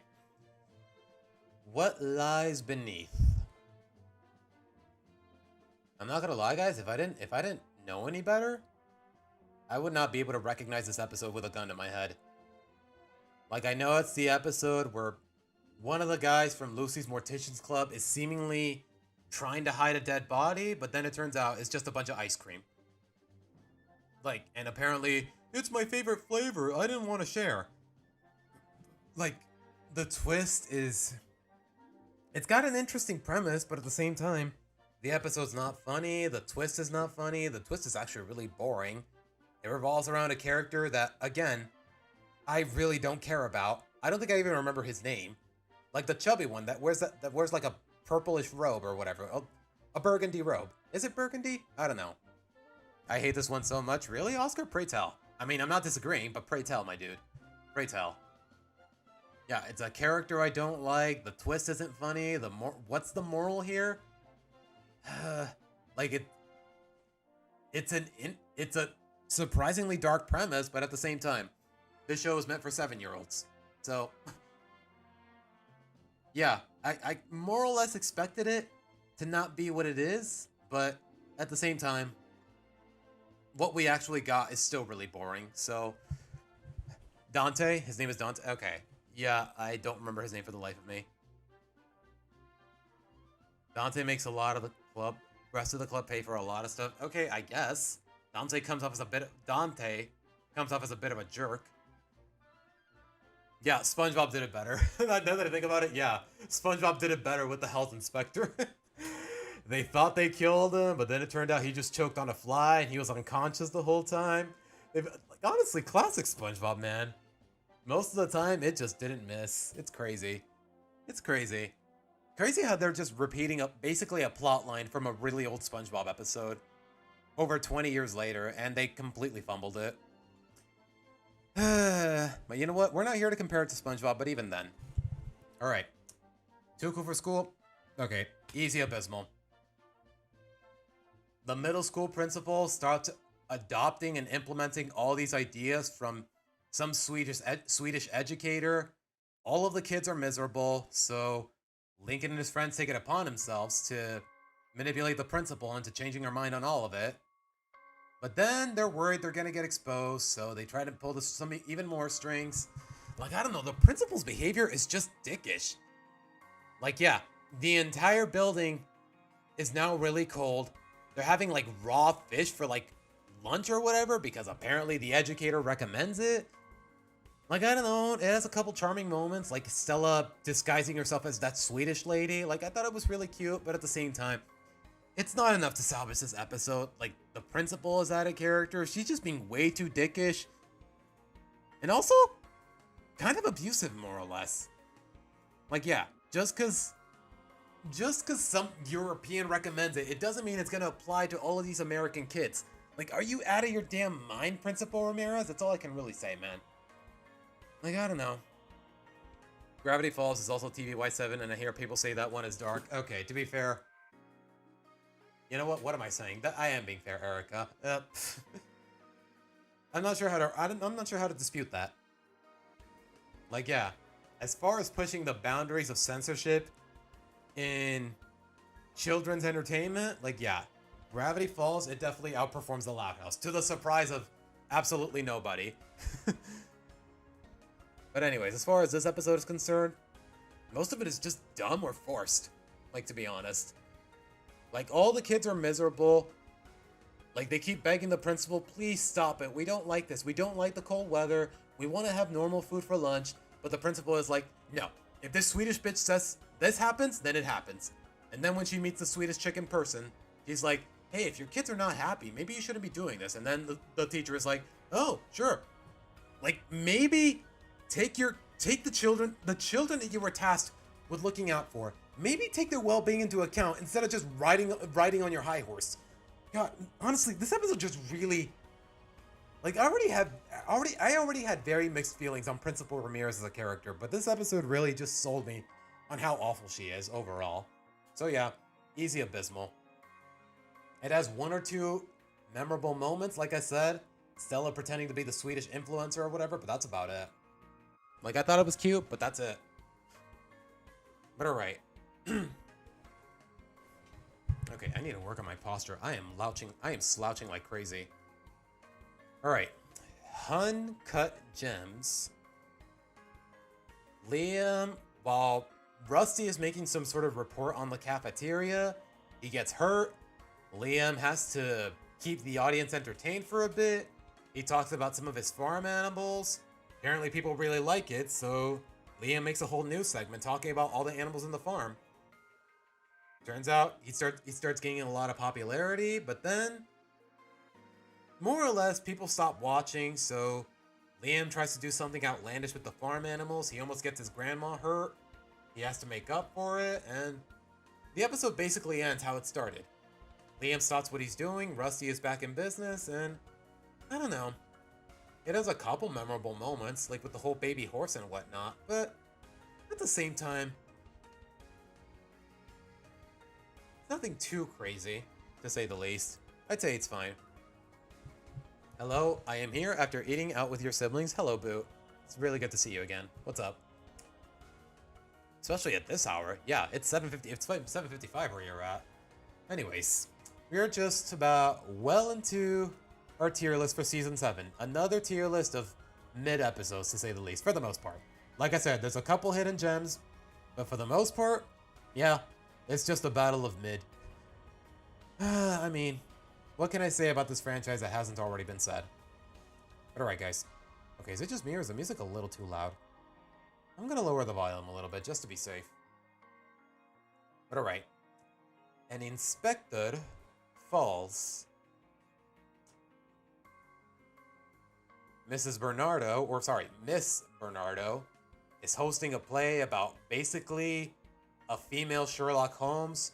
Luann gets cast as a lead. One of her co-stars, she basically stages a whole mystery to inspire Miss Bernardo to cast her instead as the lead. Luann catches on to her bullshit.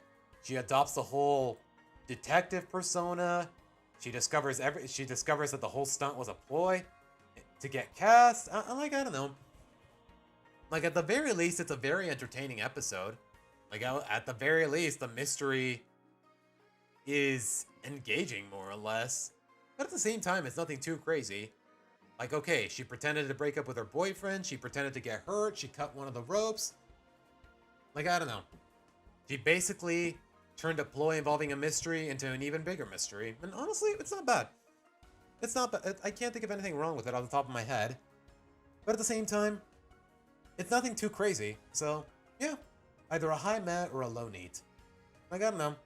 It's a charming episode. Like, at the very least, like, I'm gonna be honest, guys, outside of Benny, Luann's theater troupe, they are very forgettable characters. They have little to no personality, but you know what? I can't really hold that against them because a lot of the screen time, as far as Luann's theater troupe is concerned, is either revolving around her or her dynamic with Benny, more or less. Deep cleaning of your house's bathrooms. Oh my god, Boo. Tell me all about it. That is very... I will say this, guys. A deep bathroom cleaning, you can't go wrong with it. You definitely feel the difference. Mopping all the floors, scrubbing all the sinks and scrubbing the toilet and all the sinks. Using bleach, like, I don't know. It is a... Maybe I'm a bit of a germaphobe, but it is a very satisfying experience, to say the least. Took me about an hour, 45 minutes. Yeah, it really depends on how big your bathroom is. Luckily, mine is relatively small, though, but still, though. Like, scrubbing all the shower walls, scrubbing the shower floor, like, you definitely feel the difference when the bathroom gets cleaned. Like, that, when you get the bleach smell after you're done cleaning it, like, you just never want to leave, to say the least. Anyways.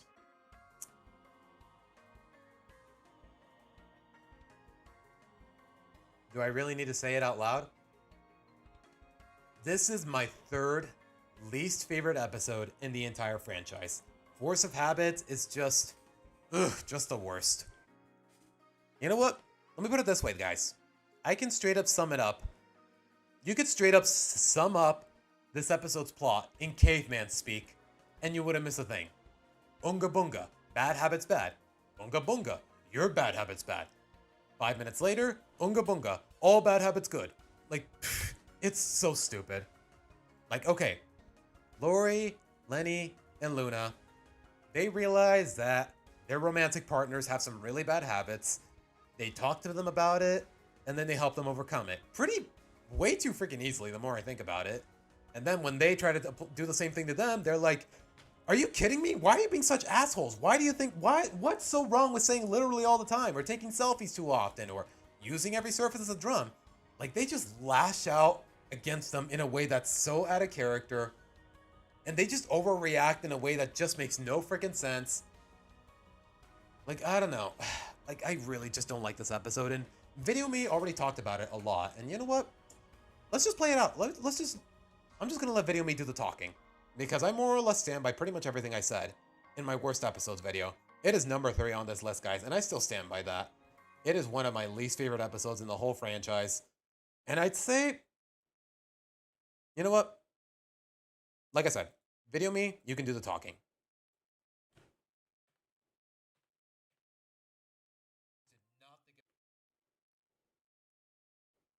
About some of these characters' dynamics upon execution and beyond, and well, it wouldn't be the first time.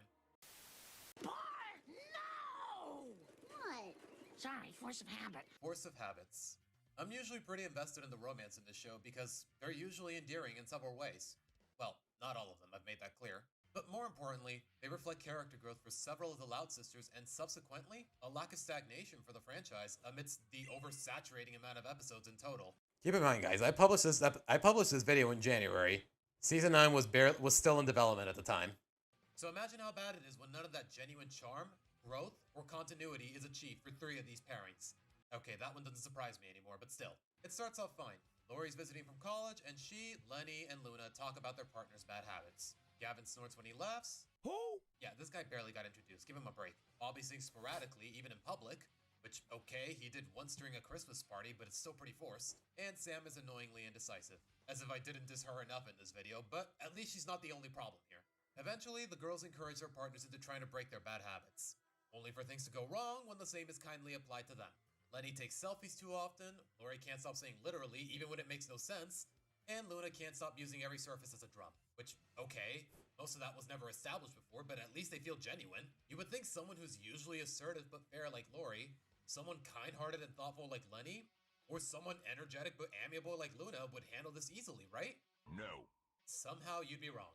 Because we need to force a conflict at all costs. Even if it makes no sense for any of these characters, there just needs to be conflict, doesn't there? All 3 girls hypocritically lose their marbles when their habits are brought into question, and rather than addressing the blatant overreactions, somehow this leads to them to feel bad about ending their partner's bad habits. Yeah. So, okay, Gavin is like, Lenny, don't you think you take selfies too often? Maybe you need to work on your, maybe you need... Basically, he was using the words she used when addressing his bad habit. Like, Lenny was like, Gavin, you snort a little too much. Maybe you should pay more attention. It'll make you seem more fabulous. And then when Gavin does the same to her, she's like, fuck you, I'll take selfies whenever I want, basically. And it's basically the same idea with Lori and Luna here. And then, a couple minutes later, they're like, were we wrong to end our partner's bad habits? And then they're suddenly like, yeah. Then they're suddenly like, yeah, okay, let them keep their bad habits. Like, it just doesn't make any fucking sense. It's the same problem as Brawl in the Family. They're clearly exacerbating the situation. That alone is out of character in this context. And somehow, instead of addressing anything along those lines, the narrative jumps to a completely different and inappropriate solution. The sisters get so pent up with breaking their bad habits that they lash out at their partners and accuse them of trying to offend them through this practice. Rather than so much as thinking about the habits themselves, the sisters just talk like they were being too harsh and pretend that all 6 habits somehow made them who they are. That's not what this is about at all! Yeah, guys. I used to pick my nose when I was 6 years old. That totally defines who I am, doesn't it? Makes you my ass. It's just one disruptive... You see how dumb it sounds? You see how dumb it all sounds in practice? Disruptive habit. Bobby drew a lot of unwanted attention. Sam made time and money go to waste. Oh my god, Sam. Honestly, I know I got a bit of a bias towards against Sam, but at the same time, this moment really pissed me off. Like, this could have been anyone, and it would equally piss me off. But the fact of the matter is, she can't pick a snack for the life of her, and by the time she can, they're not allowed into the theater because the screening already started. Do movie theaters even do that now that I think about it? I don't think they do, but in this particular context, doesn't matter either way. Gavin at best grossed people out, but for all he and Lenny knew, he can't help it. Part of the problem is that they didn't really make it clear until the end.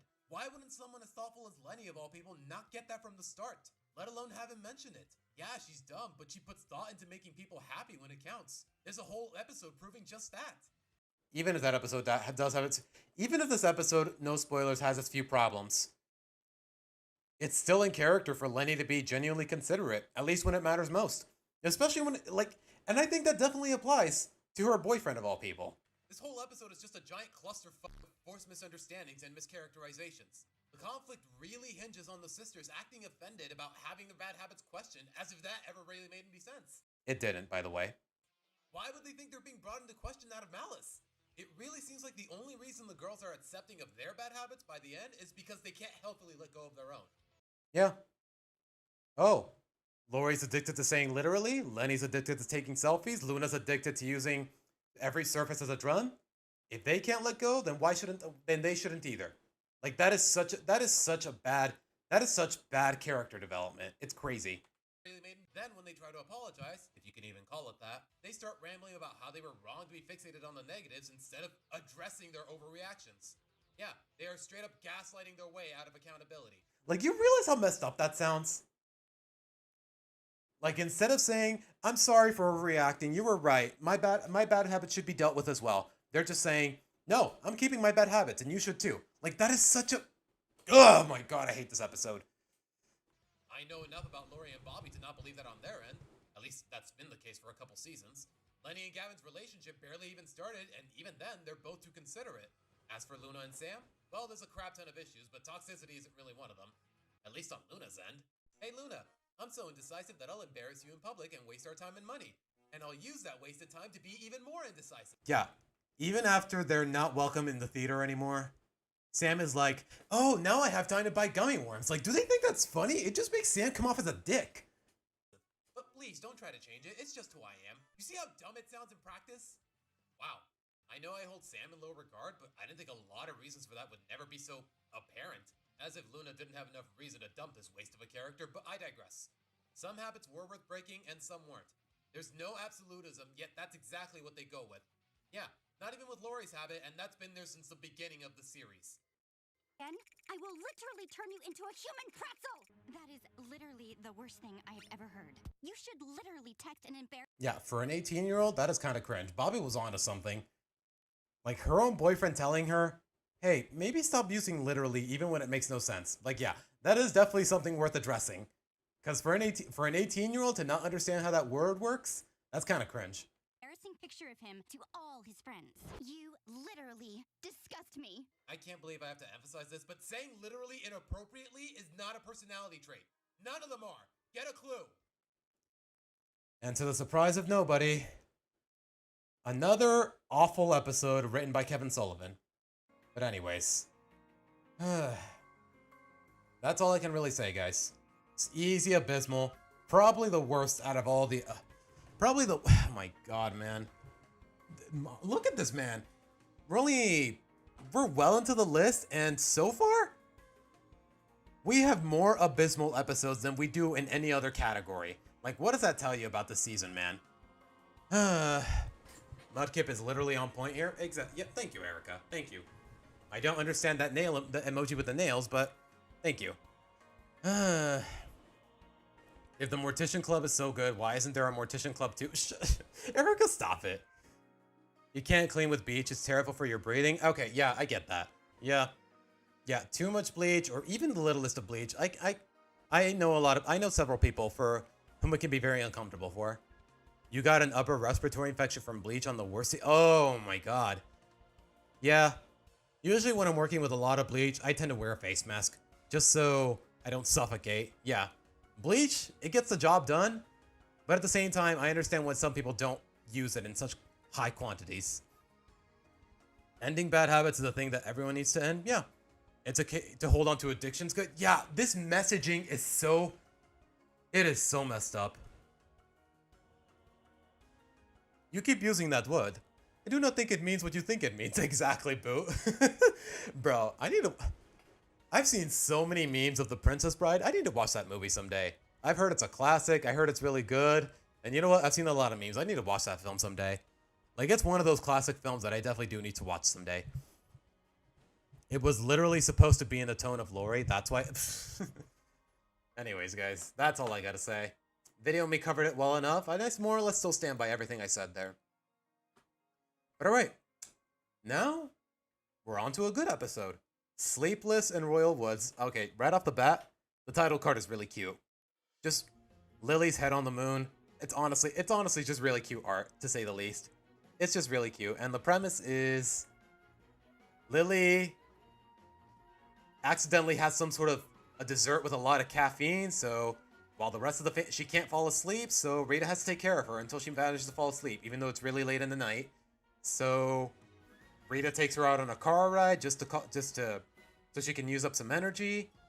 Then they stop by a restaurant. They see it getting robbed, so they try to go after the robber. They go through all these shenanigans. They even borrow a horse from the farm. Then it turns out the robber is just Miss Bernarda performing a character for the sake of practicing for a commercial. And honestly, it's a really fun episode. Nothing too problematic, but at the same time, like, I don't know, Lily in general was just being really cute throughout the whole episode, so I can't be too mad at that.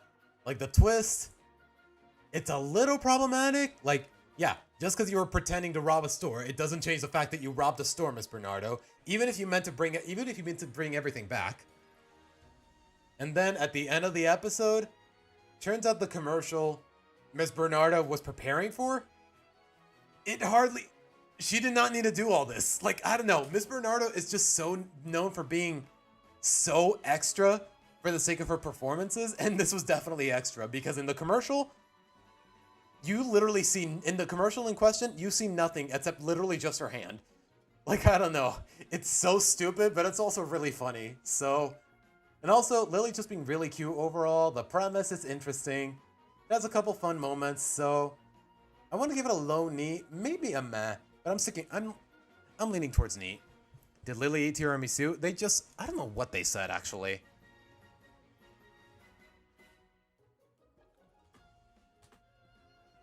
I just realized it's a pun on Sleepless in Seattle. And then by the end of the episode, Lily does fall asleep. Oh my god, though, at 3 a.m.? You know what? I guess that comes with being a parent. Not that I would know. Maybe someday I will, though. Just gotta... You know what? I'm getting ahead of myself. At 3 a.m., all the Loud siblings are fast asleep, except for Lily, who is showing no signs of being tired after Lynn Sr. accidentally gave her a chocolate-covered espresso bean for dessert, having mistaken... Oh my gosh. Is it even healthy to eat an espresso bean, let alone covered in chocolate? Just the bean, not grounded, not in coffee, just the bean. Is that even whatever. Whatever. It's silly, but it still works. Honestly, guys, y'all already know I have a soft spot for Lily. Like, look at her. Look at this little potato. Look at her. Look at her. Anyways, did Lily eat tiramisu? I could go for some nice tiramisu. But do you know how to make tiramisu? I know you're a chef. I know you're a pastry chef. And yes, I do know it has coffee in it. Like, honestly, I have not had my mom... Okay, not to disclose too much personal information, guys, but... I haven't had tiramisu since my mom made it, and my mom passed away a long time ago. So yeah, tiramisu definitely has a very nostalgic place in my heart, because she taught me how to make it. She taught me how to make the coffee, she taught me how to drench the ladyfinger, she taught me to make the frosting, like, I don't know. Tiramisu is a dessert with a lot of personal memory, sentimentality for me. But anywho, I digress. You do? Well, you gotta share with the class sometime, Poop. You gotta share, because tiramisu, go to dessert. But alright, moving on. Can't Lynn the Mall... Lynn... How did this start again? How did it go again? Okay, so Lincoln and Lynn, they're watching a wrestling match or something. Okay, how did this go again? I do remember most of the plot, but I just kind of forgot the beginning. Let me just read maybe the premise or the first couple sentences of the plot. Yes, I'm using an ad blocker. Deal with it. Gosh. At the Roy Woods Arena, Lincoln and Lynn are watching a wrestling match. After Meat Mountain successfully kicks Hungry Herbivore's butt, he begins to egg at the audience to stand up and fight him. After calling everyone a chicken when they're too afraid to stand up to him, Lynn decides to jump in. Okay, he just provoked Lynn in typical Lynn fashion. We know how easily she gets provoked, to say the least. So, yeah. Lynn gets provoked. Turns out some sort of wrestling representative sees potential in her. She hires her as a pro wrestler, which I don't even think is legal. Like, can a 14-year-old legally wrestle adults? Let alone a girl? Let alone a girl fighting against men? Pretty sure they're not in the same weight class. Pretty sure. Okay, you know what? It's a cartoon. I shouldn't take these kinds of technicalities too seriously. But at the same time, it's still very concerning. Anyways. Lynn gets hired as a pro wrestler. She takes up the name The Brawl Monitor.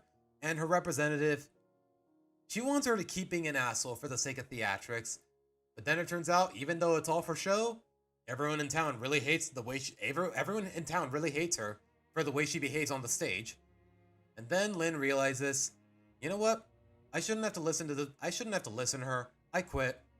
No matter how successful I'm being at what I do, I just can't afford to be hated anymore. And honestly, it feels like the writers are indirectly addressing the audience and all the contempt for Lynn, but is it really though? Like, I don't know. It's just way too subtle for me to get that impression that some people are. But I don't know. It's nice to see Lynn actually self-reflect, but at the same time, she didn't deserve what she was going through here. Like, people need for whatever reason, think of it this way, guys. The general consensus among real people is that wrestling is staged. It's fake. You're not meant to take it seriously. The Undertaker, he might come off as satanic or whatever, but it's all show. Like, The Undertaker, he's a real person with a real life. You know what? He's an actual person with an actual life. Like, just because he presents himself so demonically on stage, it doesn't change the fact that he's an actual person. Mark William Calloway. Like, yeah, people really need to be able to stop conflating more or less fiction with reality. And for some reason, the people in this town don't do that. And honestly, I don't want to complain too much about a lack of realism in a show like this, but at the same time, that minor dosage, it would have undermined this whole plot, to say the least. So, I don't know. A lot of the plot elements are a little flimsy, but at the same time, it's an entertaining episode, so I think I'm going to place it in meh and leave it at that. But I don't know. What do you guys think? Recruited to be a wrestler, she becomes a heel, but she soon doesn't like the attention and she wants to quit? Yeah, more or less. Not so much attention, but more so negative publicity. John Cena, known for his memes, is an actual person? Yeah. And a surprisingly talented actor. I will say this, though, he is kind of a bitch. He is kind of a bitch in real life. Like him, just the fact that he willingly presented himself naked at the Oscars, the fact that he apologized in Chinese to the country of China or whatever for acknowledging that Taiwan is a country. I'm not crazy, by the way. Look it up. Look it up. Look up John Cena apologizing in Chinese. It's so stupid. Like, he's kind of a loser, but at the same time, he's a real person. You gotta be able to make those distinctions, guys. Even with real people. But alright. That's all I gotta say. Alright. 'Twas the fight before Christmas. I'll say this right off the bat. Not a bad episode. Not a bad episode. Not my least favorite Christmas special, but maybe the bar is just that low. Okay. We meet the Loud Cousins. Turns out, Lynn Sr. has a brother who he more or less cut ties with over a really big argument that they had a while back. And that's the reason the Loud Kids have never so much as mentioned the cousins. And then, the Loud kids pull the strings in the hopes that they can finally reconnect with that part of the family. They try to make Lynn Sr. and Uncle Lance, as he's called, reconnect and try to patch things up more or less. And then, how did this play out again? No, I need to think about it a little. Hold on.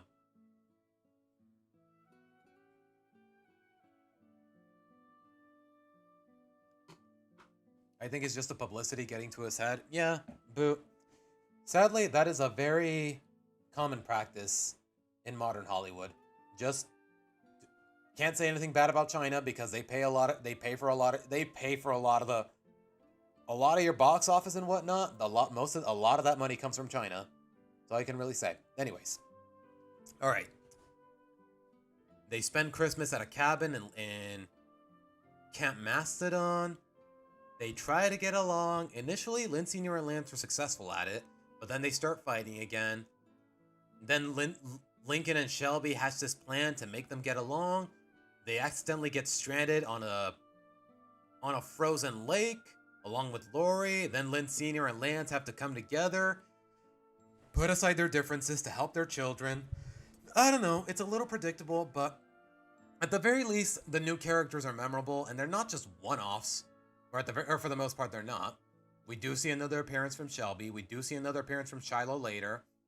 Like, at the very least, they didn't abandon the characters completely after this episode ended. The characters are charming. Like, Shelby is basically, and I mean this in the best of ways, Shelby is basically Mabel Pines. And I mean that in the best of ways. Not too similar, but different enough to the point where she's still charming and cute, to say the least. Yeah, Shelby was actually really nice. Shiloh, reckless and adorable. Shane, a little too showy, but hey, I can't think of anything wrong with them off the top of my head. Like the Loud cousins, the Loud family, the other part of the Loud family, very memorable characters to say the least, so I want to say a high met or a low neat.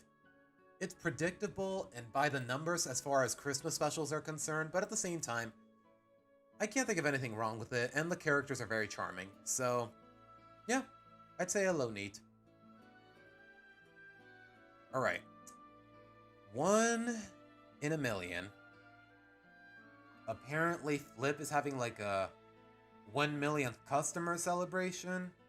Lincoln and Clyde want to be the 1 millionth customer because, as it turns out, whoever gets that title gets to take whatever they want for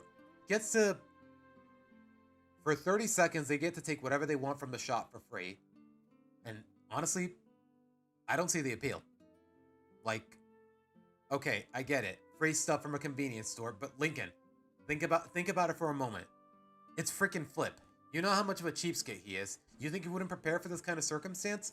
What makes you think he won't give you expired merchandise or expired chips or whatever, or expired anything? How do you know he's not going to cheapen out when the time comes for the 30-second run?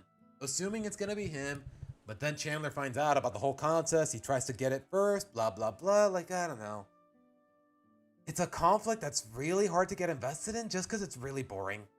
Then again, most of the show, at least in the later seasons, it has a really hard time being engaging, and also Chandler just being a dick for the sake of being a dick.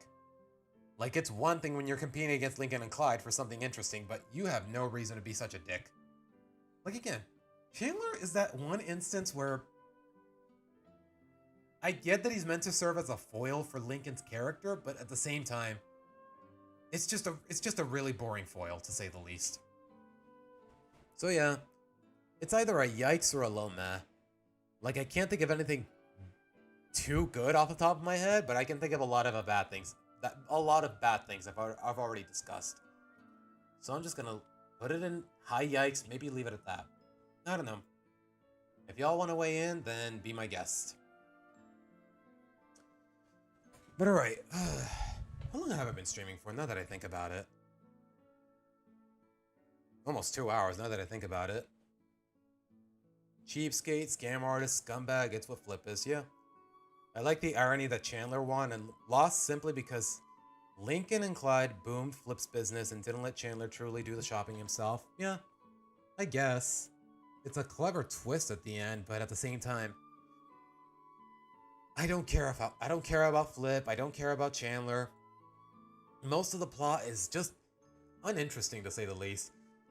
like for the first 5 minutes, Lincoln and Clyde are just trying to more or less bring in as many a controlled amount of customers, just in the hopes that they get the 1 million. And honestly, it's just boring. But anyways, all right.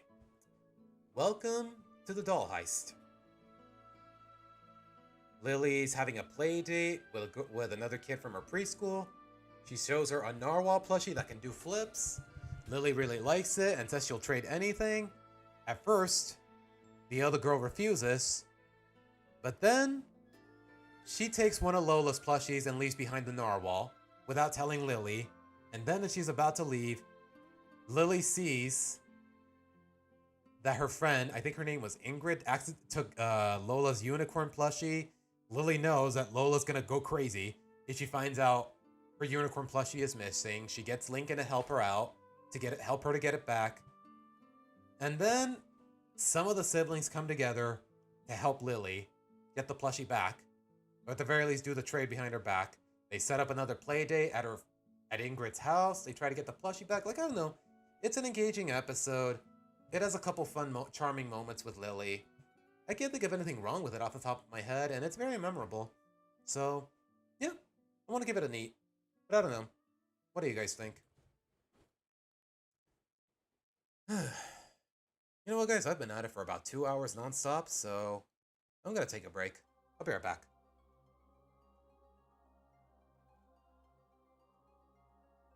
Yeah, Eunice, her name. Eunice the Unicorn. I forgot her name.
Okay. Ugh, I really needed to stretch there. Honestly, it's very cathartic, but... yes, a break. Now to talk about Halloween specials. What's up, Aura? I don't know if you noticed, but I'm remembering these things off the top of my head. I actually haven't watched The Loud House in a while, but I have that kind of memory. Yeah, that goes for most people. Like, to be honest, guys, as far as this show is concerned, yeah, most people really don't watch it. I guess as far as the people in chat are concerned, you're not. Hopefully, I'd like to believe that you guys are not watching the stream just because you're fans of the Loud House, and more so because you're fans of me, more or less. Like, I don't know. At least that's how I interpret it, or maybe I'm just being too optimistic about it. But yeah, most people, like, it feels like every time I ask someone, do you watch The Loud House? Oh, I haven't seen it since like this season. I haven't seen it since like that season. And you know what? I don't blame you guys because most of this show is a heaping pile of mediocrity. I guess I'm just one of those believers that wants to think that, hey, maybe at some point the show will be good again, but you know what? How long has it been since I started making content about the show?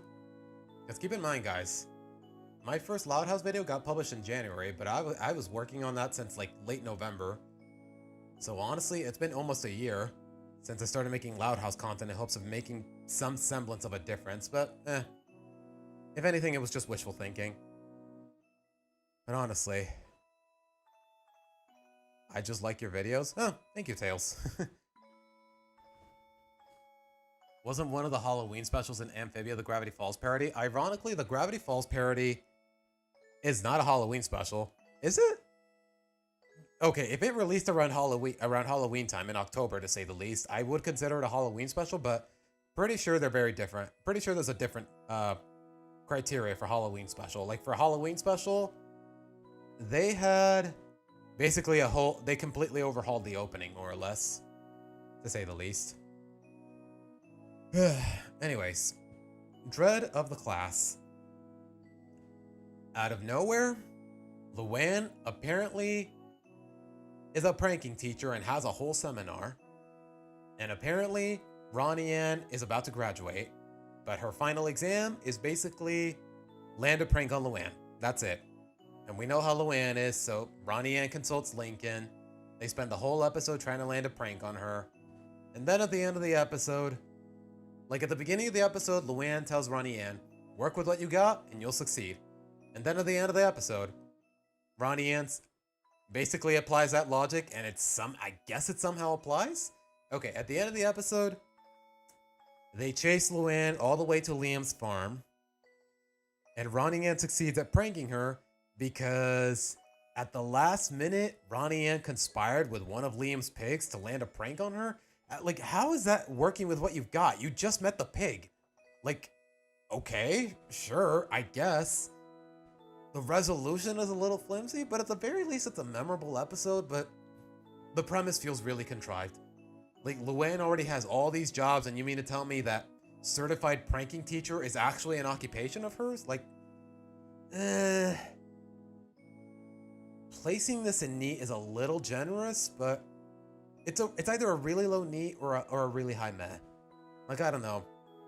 There's a couple problems in the narrative, but at the same time, it's not a problematic episode by any means, more or less.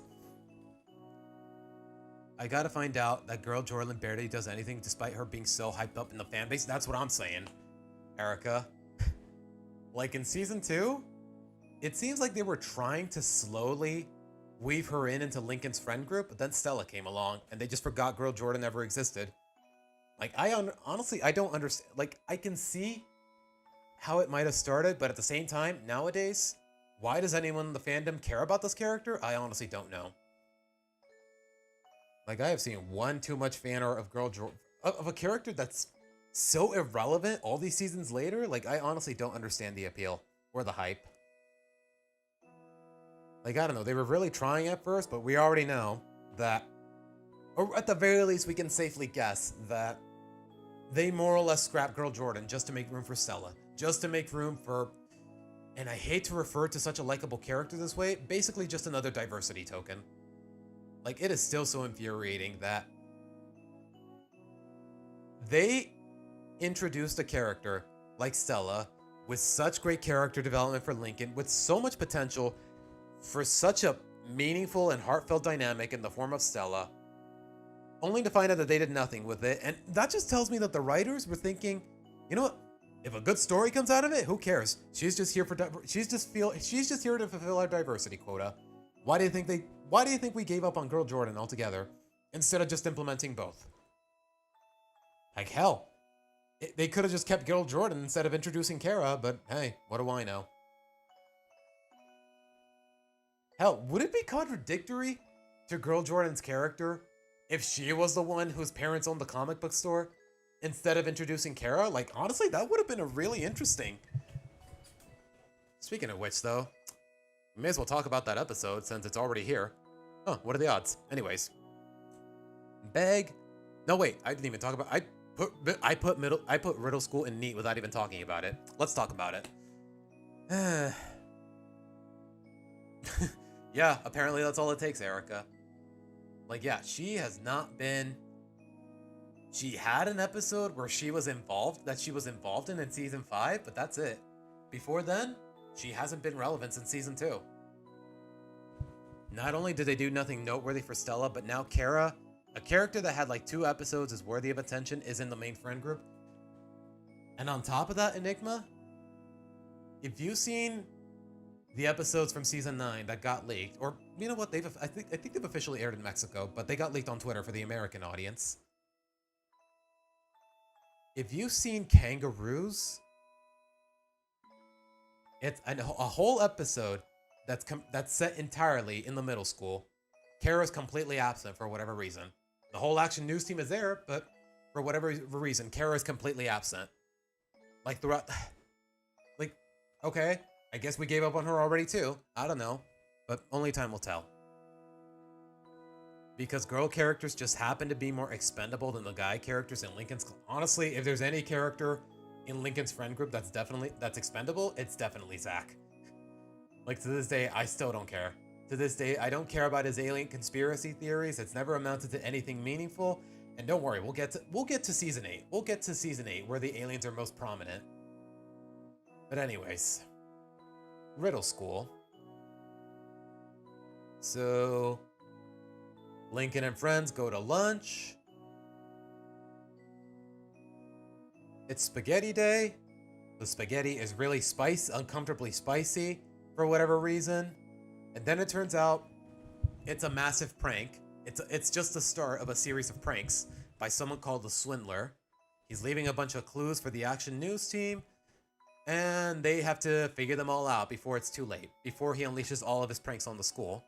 And then it turns out, at the end of for one, you know what? The process is entertaining. The mystery is engaging, to say the least. And at the end of the episode, turns out it's Mr. Bullhoffner, and he is doing it for the sake of a class.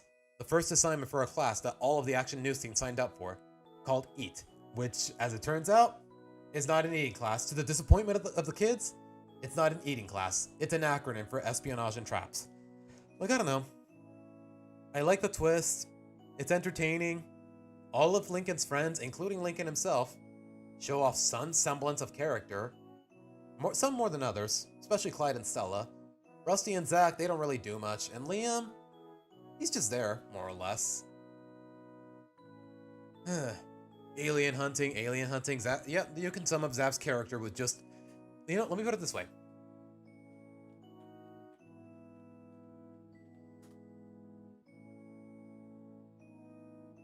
With this one frame alone, you could literally sum up Zach Girl's entire character.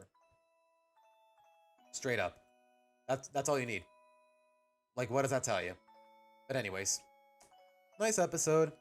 Engaging, but nothing too exemplary or emotional or outstanding. It's just nice. I don't hate it by any means. It's charming. It shows off. It doesn't develop character, but at the very least, it displays it in a believable way. It's entertaining. That's all I can really say. But maybe the bar with this season is just that low. Speaking of which, speaking of a low bar, though, I'm gonna be honest, guys. I've said time and again, I am so fed up with Lincoln's David Steele obsession. It makes no It came out of nowhere. They try to cram it in at every opportunity. Like, it makes no sense. And now, Lincoln, he basically gets addicted to a physical gotcha. Like basically, y'all remember those Kinder Surprise toys that got banned in the US? It's basically that, but with David Steele toys and no candy. Lincoln gets obsessed with buying. Lincoln gets a loan from Lola.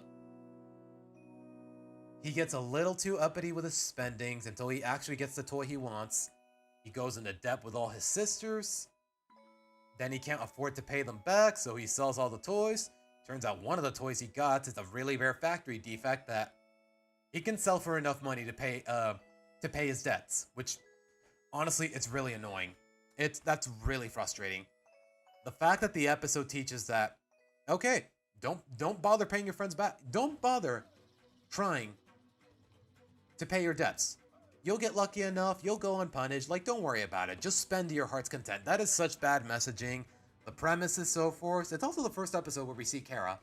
And like I said, it wouldn't be too outlandish to just switch her in with another girl and with girl Jordan, hypothetically, and you wouldn't miss a thing, like I said earlier. Like, I don't know.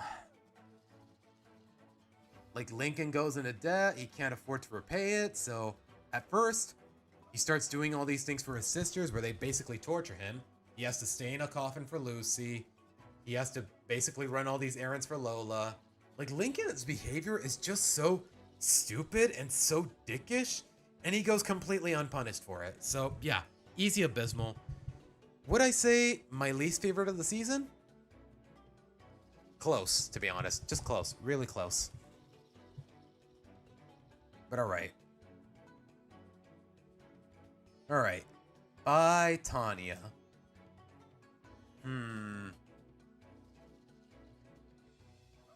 Okay.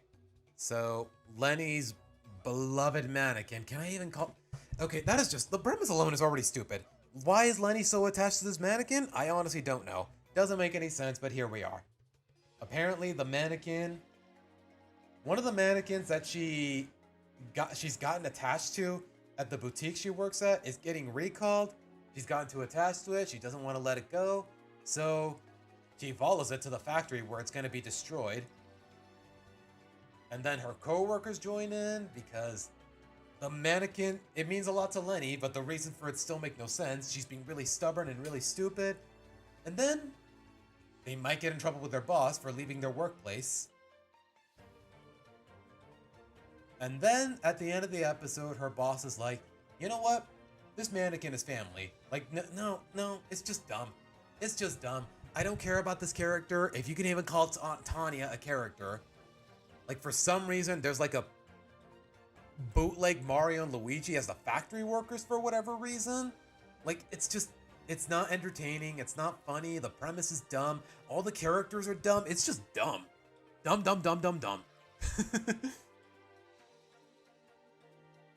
Like, Lenny is just dumb, and people are just, and her friends, and even her boss are just humoring it without a believable reason for it. But anyways.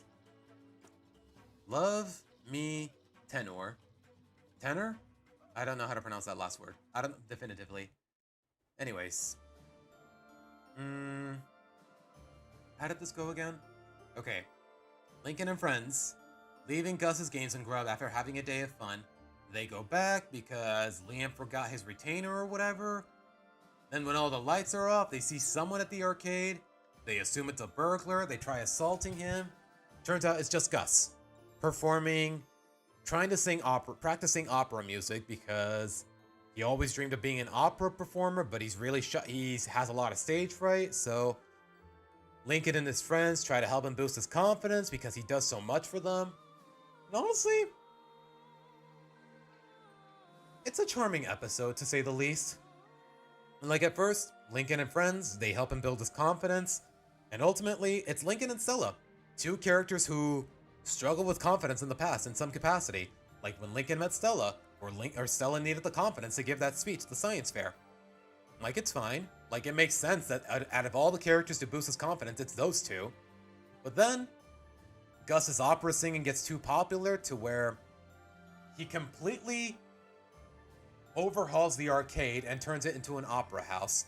The kids don't like it, they try to sabotage it, but then right before the sabotage kicks in, they feel bad about what they're doing because Gus dedicates a song to them as a thank you for all that they did for him. They feel bad. They stop the sabotage at the last second, but Gus still notices. So they tell him, we really miss the arcade. It was our home away from home. Gus feels bad. He reestablishes the arcade, turns the opera house into more or less just a side gig. And you know what? This episode, it's silly, but in all the right ways. It's charming, it's memorable, it shows good character progression or reflection, more or less. I don't hate it by any means. And I really can't think of anything problematic off the top of my head. Not a character I'd expected. Not a character I care too much about, but at the same time, it's not a character I despise. Or I think the narrative is better off without, more or less. Tenor, male vocal range for singing. I get it. Okay, thank you, Boo. You know what? It's a nice episode. Can't think of anything wrong with it, so either a solid or maybe a low neat. I don't know. If you guys have seen the episode, what do you guys think? For now, I think I'm just gonna keep it in... I'm just gonna keep it in high neat. But alright. This is decent. I like opera. Is that your only reason, Oscar? Alright, guys. Now, this is technically Season 7's finale. It's got the production slots and everything. So, I am going to take No Time to Spy into account. I have talked about it positively every now and again, throughout my videos every now and again. And there's a lot about it that I like, but there's a couple of things I dislike. And hopefully off the top of my head, I can break that down, but let me see if I remember how this goes. It starts off with a flashback of Myrtle's days as an agent, where she deals with a bad guy trying to take over the world by destroying all the satellites, basically all of Earth's satellites. She stops him, the bad guy accidentally locks himself in his own rocket, and gets launched into space where he's left to die. And that's the last we hear of it. It's basically Lincoln just retelling that story to Clyde. Lincoln's about to head out on vacation with the rest of his family for Pop and Myrtle's wedding at some unnamed island resort. Like, did we ever get the name on it? I don't think we did. And as per usual, ever since Lincoln found out that Myrtle was a retired spy, he is just secretly hoping for some sort of adventure, like some sort of James Bond-esque adventure with his step-grandmother, for lack of a better term. His new grandmother, let's call it that. And then, as they're sometime into the vacation, Lincoln accidentally overhears a shady deal with two evil henchmen. They ambush his boat. Myrtle fights them off. And then Lincoln thinks, oh, this is the adventure I've been looking for. We should get involved. But then Myrtle is like, no, there's... Okay, you know what? If I try to summarize this whole film's plot, I'm gonna be here all day. Point is, Lincoln gets a little too uppity with the whole spy gimmick. Myrtle gets kidnapped as a result. And since it's a vacation resort and it's the middle, since they're in a vacation resort, the police can't really get involved, more or less. I forgot what the reason for the cops not getting involved was, but Lincoln basically rallies the whole family into attempting to rescue Myrtle. Lisa builds a bunch of gadgets, they infiltrate the lair, but then it turns out the leader of the henchmen is Dufu's wife, who has a really big grudge with Myrtle, led the Louds to a rocket in the lair, and she wants to do the same thing to the Louds that Myrtle did to her husband all those years ago. And then it turns out the only reason she succeeded was because Lincoln was so insistent on the whole secret agent stick. Like, if you know what, Video Me talked about this. I'll just let him do the talking, now that I think about it. I sing a bit, you were a soprano in your glee choir. Boo, out of all the things I've taken you for, I never would have taken you for a glee club performer, if anything. I don't know, is it weird that I didn't expect that out of you, of all things? But alright. I'll let Video Me take over and explain why I more or less enjoy this film. Like, I thought it was solid. Do I feel like it should have been an hour and a half long? Not really, but anyways. No Time to Spy. Even after all this time since introducing Lincoln's David Steele adoration, the whole spy gimmick still feels really forced, especially since it spawned this whole movie, but a lot of good came out of it here. The villain's motivations are understandable and thought-provoking. Myrtle accidentally sent her husband to space where he presumably starved. Okay, boo. If you did it for a grade, okay, I take it back. That makes a lot more sense. Like, I don't know. I just can't. Maybe it's because the show Glee ruined the idea of Glee Club for me, but the idea of a Glee Club is just cringe. Kind of cringe. To death or ran out of air by the time he could be saved. Yeah, that rocket was not designed to harbor a person. Somehow, this is surprisingly dark, but still subtle enough for a kid's movie. So it makes sense that his wife wants to do the same to the Louds. And when she's revealed to be behind it all and that she wanted the family to reach her lair, you look back and wonder, is that why the door to the hideout conveniently opened? Was the family in any real danger up until they fell into the trap? Were those guards missing their shots at Lily on purpose? Like, yeah, the film is just riddled with all these tiny details and consistency to the point where, yeah, I can kind of respect it. Like, some of the elements are kind of dark for the freaking Loud House of all things, to be honest. All of their motivations and bravado was exactly what the villain wanted, to the point where it plays a part in Lincoln's character development and the moral of the story.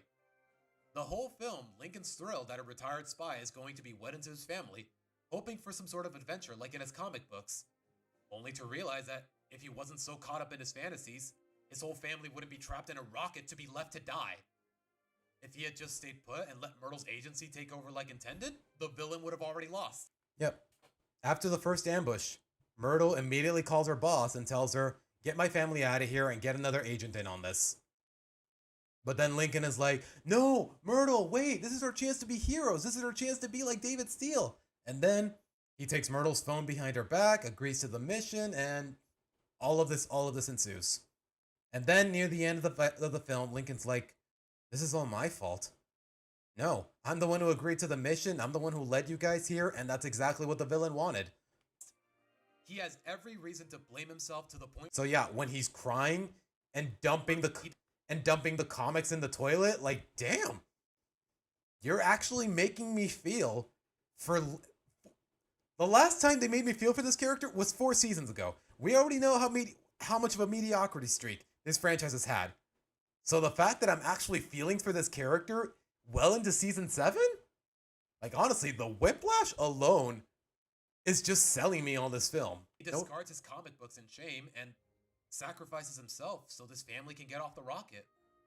Like, yeah, even for a 12-year-old boy, this is very respectable behavior. Like, goddamn. Learning what Myrtle told him from the beginning of the conflict. Being a hero calls for a lot more than just the grandeur you see in fiction.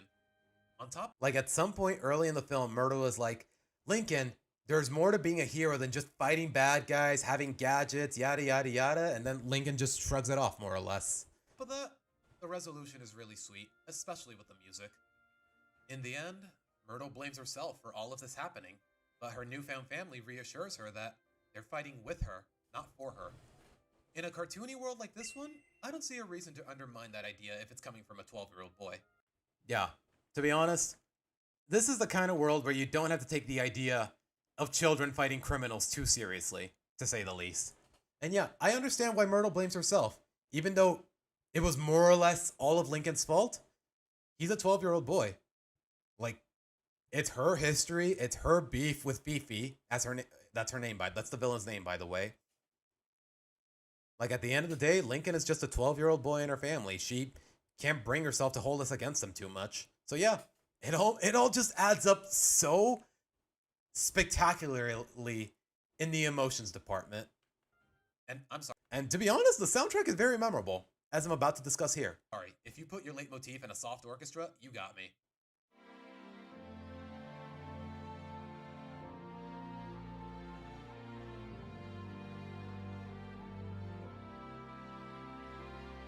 Like, damn. Like, I don't know if this is a personal bias, but something about playing your theme song in, like, really slow and emotional instruments, that just really gets me. And you know what? It's perfect. As far as this film is concerned, they played it with perfect timing. Like in this moment where Lincoln's like, and I'm family reassures her. Like everyone's safe, the villain fails, she gets arrested, and Lincoln is like, hey, we're family. We look out for each other no matter who's against us. Like, I don't know, the music in the background you hear the Loud House theme song, like, that is just, that's good cinema. That's all I can say. Good cinema. Or that they're fighting with her, not for her. In a cartoony world like this one, I don't see a reason to undermine that idea if it's coming from a 12-year-old boy. And they also play it in the credits, which, honestly, again, simple but emotional. There's just a few. Where's that video from? That's just a really old, I think that's a really old Vine of just, Tracy, literally just Google black guy crying. That's all you need, man. No Time to Spy honestly felt like The Incredibles to the point where I feel like it originally was going to be an Ace Savvy film. It honestly, you have to wonder, Ace Savvy's color scheme, it looks a lot like The Incredibles now that I think about it. Is that the inspiration for it? Huh. Let's see. However, they changed it to a spy film to avoid it being considered a ripoff. Maybe. The Incredibles also coincidentally, the 20th anniversary of The Incredibles was at least 6 months after this movie came out. Okay, that has little to nothing to do with it, but I guess it's the same year? I don't know, Night Fury. That's a bit of a stretch. I guess it does take some inspiration from The Incredibles, but you know what? I'd say it's different enough. Not necessarily a ripoff by any means. Like, yeah, one character too obsessed with being a hero to the point where it backfires and it almost gets his family killed. Yeah. Similar premise, but it's definitely different enough. But yeah, it does have a couple plot holes, and I'm about to talk about them here.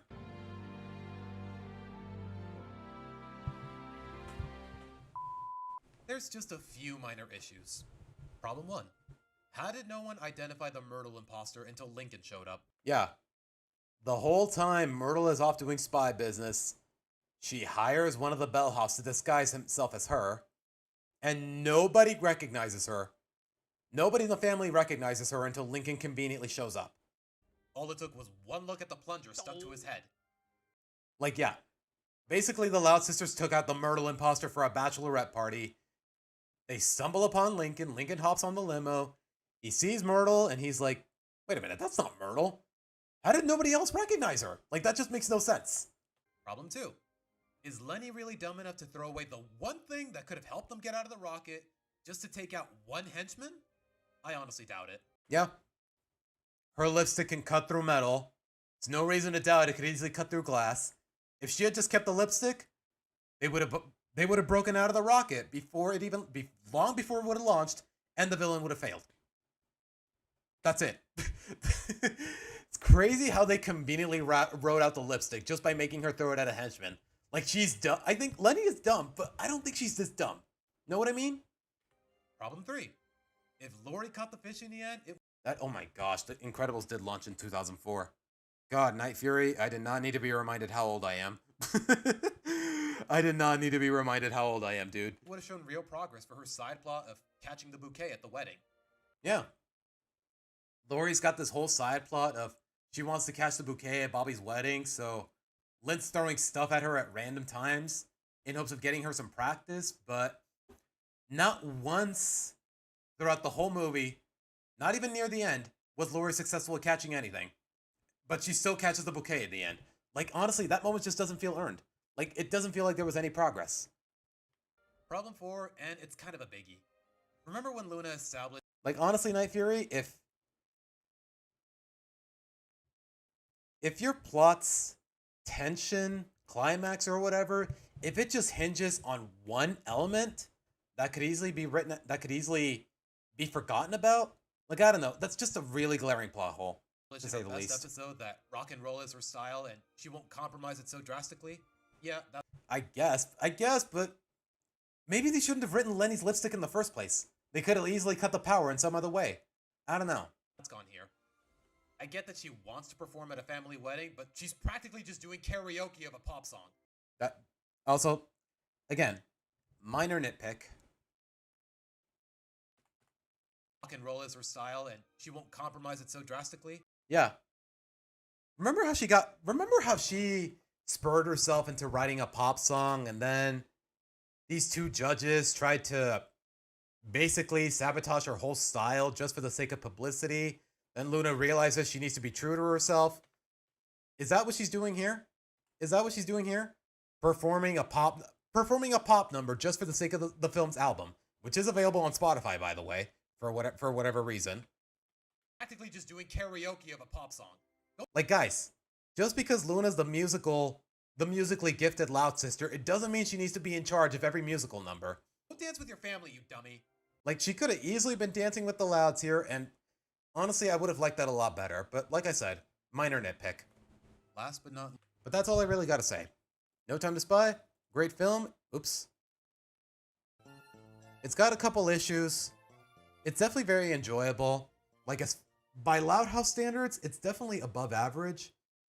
But it definitely has its issues, and it's not like, oh my gosh, best Nickelodeon movie ever. But it's still decent, so I'm gonna give it a solid. But I don't know. What do you guys think? Another coincidence between The Incredibles and No Time to Spy. Fifi's henchmen look exactly... That is true. They do look like Syndrome's henchmen with the visor and all that. That is true. Talking about cutting it close. Yeah. And The Incredibles, it is more or less inspired. It does take a lot of inspiration from James Bond. So the Loud House is ripping off The Incredibles, and The Incredibles is ripping off James Bond. You know what? At that point, you can just call it inspiration. You can't hate it. I like from the dad from Kick Buttowski and the dad from the Loud House are pretty much the same person. Hold on. Aura?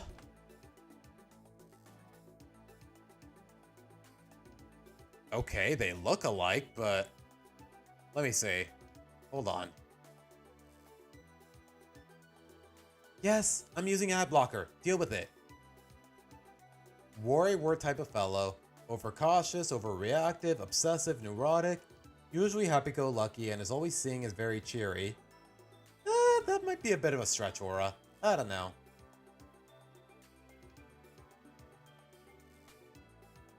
Unhealthy love for his car. He is also very clumsy, absent-minded, naive, not very intelligent. Yeah, okay, they look similar in design, but that's really about it, Aura. Are you kidding me? Fluff and foiled at abysmal tier? Yes, Peter. What's wrong with that? It's a boring episode.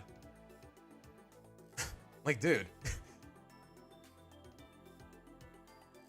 Because it genuinely feels like an ace-savvy superhero movie? Yeah, I'm not disagreeing there, Night Fury. Honestly feels like that originally was supposed to be in an Ace Savvy film, however, they pretty much changed. Is that the only reason? Because keep in mind, Ace Savvy as a concept has been more or less abandoned since, like, early season 4, and this is the end of season 7. So, I mean,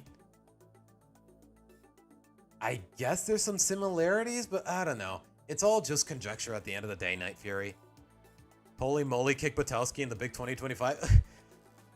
Funnily enough, right before I set up my PC and turned off my TV, Disney Channel was rerunning episodes of Kick Buttowski, which honestly surprised me.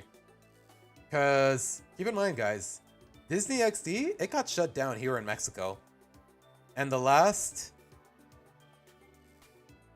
thing they ever aired was the opening credits of Kick Buttowski. So it definitely feels like, emotionally, it feels like some sort of emotional comeback that they're finally re-airing Kick Buttowski again, and we're talking about it here and now. Like, what are the odds, man, that all these years later? I really like Fluff and Foil. Well, that's you, Peter. But for the most part, it's a really boring episode. The premise is contrived. It's uninspired. Lincoln has no reason to care about a bunch of Dairyland merch. Like, it's really not my thing, and I think a lot of people would agree. Like, keep in mind, guys, nobody disputes... Like, that's all I gotta say. Anyways, that is my tier list. Okay, I did say some changes might be made, but so far I don't see anything worth changing. Yeah. For the most part, yeah. This is season 7. all these episodes, and there's only 4 that I can objectively consider. Okay, you know what? To be fair, the neat episodes are also not. I don't hate the neat episodes.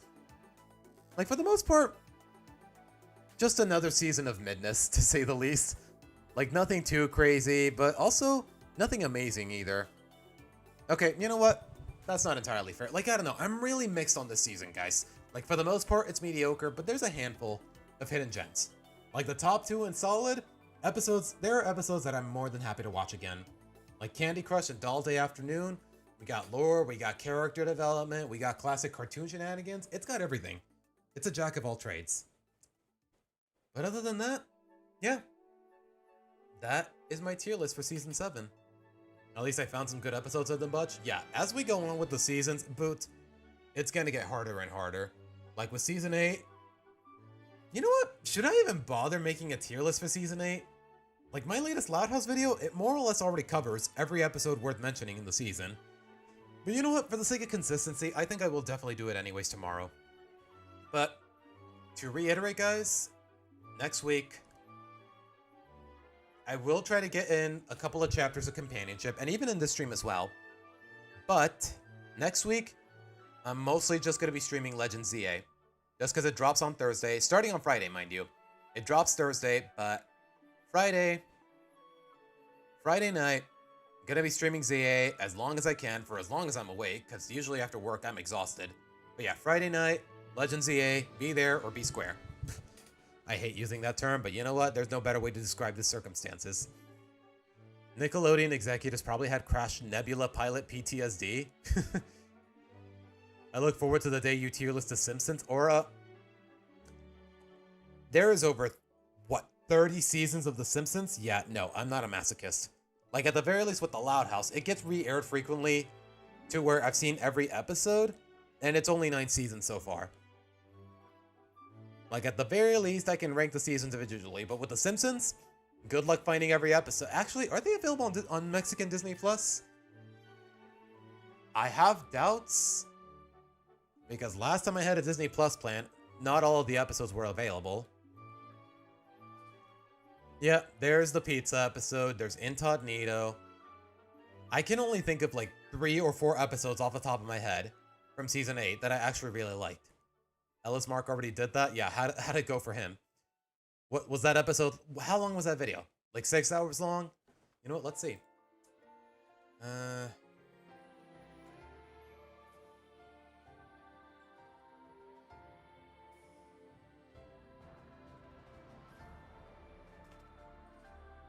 Okay, it is getting dark. I cannot see my keyboard because I did not turn the lights on before I started stream. Yeah, how long is this video? This video is 6 hours long. Yeah, no. Aura, are you trying to murder me? Are you trying to torture me? You freaking sadist. Yeah, I am not doing a Simpsons tier list. Disney Plus doesn't have the Season 3 episode, Stark Raving Dad, the one where Michael Jackson voices that character. I'm guessing there's some sort of copyright concern with or some sort of legal dispute with Michael Jackson's estate, I guess Erica. Yes, but Ellis lost his charm by then. Honestly, I really don't know a lot about this guy. As far as content creators in the animation industry are concerned, I know surprisingly little about him. Alright, guys. That is my tier list for Season 7. Oh, crap. I didn't... Okay, you know what? It's on camera. I can remake the list from scratch and save the image, but you guys saw it, right? Oh, gosh. I meant to download it, but oh well. You know what? It's on camera. It's on camera. I can easily remake it, but oh my goodness, what a misclick. Thank God I actually streamed these. Otherwise, what would we be doing, guys? But alright, guys. For now, I'm gonna take a bit of a break. We'll read another chapter of Companionship, and we'll leave it at that. I will be right back.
Alright, guys. Death by 1,000 seasons? Exactly, Aura. I am actually slowly but surely writing my own story. Well, pop off, Boo. Go off, Queen. Do you think I could do a Phineas and Ferb episodes and movies tier list? Maybe, Peter. Maybe. I would have to rewatch Phineas and Ferb in its entirety because, okay, one, it's only 5 seasons. It's definitely a lot less to manage. But at the same time, the last time I watched Phineas and Ferb in its more or less its entirety before the revival was around 2017. Like, I remember just watching it. Like, I've done it more than once, but it's been a while. So I would definitely have to rewatch every episode first. And honestly, I'm down to get a Disney Plus membership just to watch every episode. And they should be available in Mexico. And I'm definitely still looking for. But the thing is, season 5 is underway. So it would definitely be outdated until by a certain point. But eventually, I do want to do a tier list for each season. It's just going to be a little more complicated with setting up the tier list because with the Loud House, I can just work with the title cards. But with Phineas and Ferb, what am I supposed to use for the display of what am I supposed to use to represent each episode? Like, I guess just the little captions. You know how it goes with Phineas and Ferb? The opening shot, they show the captions with no decorations or anything along those lines. Like, how am I supposed to filter them on a tier list? Like, how am I supposed to represent them on a tier list? I don't know. But we'll see. We'll see how it goes. I'll consider it, Peter. It's definitely an idea I'm definitely interested in, more or less. But for now, let's get to another chapter of companionship. We only got 3 chapters left to go, so hey, may as well finish it. May as well finish with what I started because some of you guys might be invested. I'm definitely invested. But alright. You'd watch that? You really? I don't know. How many of you guys would be interested in me making like a best Phineas and Ferb episodes ranking or a tier list, to say the least? Probably going to start with a ranking, and it's not going to be too complicated. Because unlike with the Loud House, it's 5 seasons instead of 7 or 8, like it was at the time I made my listings of that show. Use a notable screenshot from each episode? I guess. Maybe with some... I feel like... I guess, Erica, but it's a little too vague. Like, if I were to show someone a shot from an episode of Phineas and Ferb, would they know exactly which episode I'm referring to? I don't know. Maybe a notable screenshot with the episode's title in front of it? Like, I can just edit that in. It's going to be really tedious, but like I said, it's 5 seasons. It's definitely a lot less time consuming than it is with the Loud House one, but I don't know. Anyways, we are on chapter 9. After all the time Lincoln has spent with Stella, Stella has considered that she wants to have Lincoln out on a date. She wants him to be his boyfriend. He means a lot to her, and vice versa. So, she tells Luann, she prepares for the big moment. But then, right as it's about to happen, Ronnie Ann just happens to be on a visit. Someone who is an old flame of Lincoln, still has a close relationship with him, and is definitely going to be a wrench in Stella's plan. So, how will things play out? We're about to find out. Alright, let's see if I can get into this whole narrator persona, more or less. Just a few minutes before Stella had arrived with Luna and Luann, Lincoln was setting up some games for his friend to play when she finally came over. He had been really enjoying Stella's company these last few days, and they've grown really close as friends. Yo, Stinkin', Lynn said, getting her brother's attention. I'm bored. Want to go for a run? Why do you need me to do that? Lincoln asked. Because seeing you struggle to run is hilarious, Lynn said. Besides, I want to make sure you're in perfect shape too. Maybe it'll keep Stella's interest.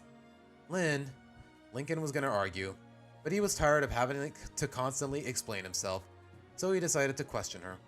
Why are you so interested in me and Stella dating? Duh, because I want to see my baby grow with a cute girl with him? Come on, you know you love the idea. Well, yeah, but... Lincoln's explanation was interrupted when he heard a knock on the door. Huh, that might be her. She just loves coming over, Lynn said with a confident grin. Lincoln groaned in annoyance before walking over to open the door. He had to brace himself for the worst. knowing just how irritating Stella found Lynn to be. However, I mean, to be fair, is there anyone that doesn't find Lynn to be irritating? There's a reason. She is the fandom's least favorite Loud sister, and it's not even close, man. I guess maybe Lana is a close second, but that would be a stretch. However, when he opened the door, he encountered something completely unexpected.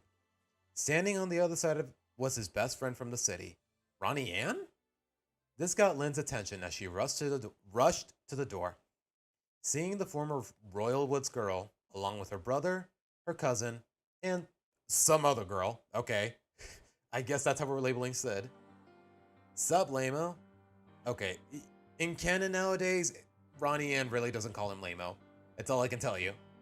I think she just calls him Link. I don't know why they moved away from that nickname. I get that it's a little degrading, but nowadays I can definitely buy it as a term of affection. Like, did they really need to? Seriously, when's the last time Ronnie Ann referred to Lincoln as Lamo? Genuinely curious. I'm not being rhetorical. Ronnie Ann greeted, then she noticed his sister. Hey Lynn, how are the athletics going? Ugh. That question is so awkward, it straight up qualifies as bad writing. Ugh. You could have left that out. Fine, Lynn said, trying to process this. Little surprised to see you here, though. I mean, Bobby, you made it! Really fast, too, Lori said, making her way downstairs to greet her boyfriend. Hey, babe. Yeah, we got lucky in traffic, Bobby said, then turned to Lincoln. Hey, little bro, what's the haps? Heard you made a nice new lady friend. Is she pretty? Carlota nudged Bobby hard for that, much to his annoyance. She gestured to Ronnie Ann, hoping he got the point, which he somewhat did, though he still saw no harm in his question. Oh, I did. Her name's Stella. She was new to Royal Woods, so I made her feel welcome, Lincoln said. Well, aren't you the little gentleman, Carlota said. Hey, Lincoln, remember me? Of course. Hard to forget a pretty face. Okay, Lincoln would not be that flattering, especially for a narcissist like Carlota. You're too nice, such a sweetheart of a boy. You don't see that in a lot of guys. Not where I'm from, at least, Carlota said. Yeah, he's quite the keeper. Carlota hoped Ronnie Ann got that hint. It just made the girl smirk deviously. Hey, if you like Lincoln that much, why don't you two get hitched? Oh, I wouldn't move in on another girl's boy, Carlota said, shifting her eyebrows up and down. Yeah, you would. You and Kinsey constantly rival over who dates the cutest guy, Ronnie Ann asked. Because that's big girl stuff. You'll understand when you're older, Carlota said, much to the younger girl's annoyance. Wow, teenage drama, gotta love it, Sid said, getting Lincoln's attention. I don't think we've met before. Okay, canonically, Lincoln has already met Sid, so this is definitely very awkward to read out loud. Lynn is insufferable and Luann is bad during the April Fool's episodes. Yeah, but Lynn is still the worst. Lynn is still the worst Loud sister in my opinion. And I think a lot of people would agree. Oh, that's Sid. That's my best friend. Her name's Sid. Yep, I'm Sid. I moved to... Okay, again. Canonically, Lincoln has already met Ronnie Ann. She could easily just say, Lincoln, hi Lincoln, hug him out, and that's that. You could easily cut this. But then again, I'm guessing this was written before the episode where Sid met Lincoln. I think it was called The Horoscope. So yeah, I don't hold it against him, but at the same time, it just bothers me to read something that completely contradicts canon, more or less. Or at the very least, so directly. But anyways. Let me see how far I can skip ahead. Hold on, guys. Someone's knocking. I'll be right back.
No, chat. That was not my landlord. Don't worry.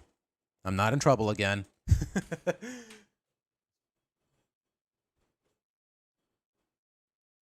Okay, so the mic on. Okay, for some reason the music is really quiet. Did I pause it? Okay, I did pause it. My bad. Hey, Orham. What's up? Welcome to the stream.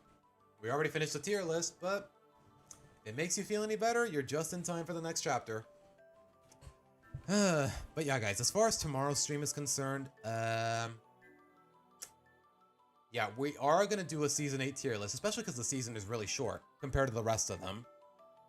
And also because next week we're streaming pretty much nothing but Legends EA.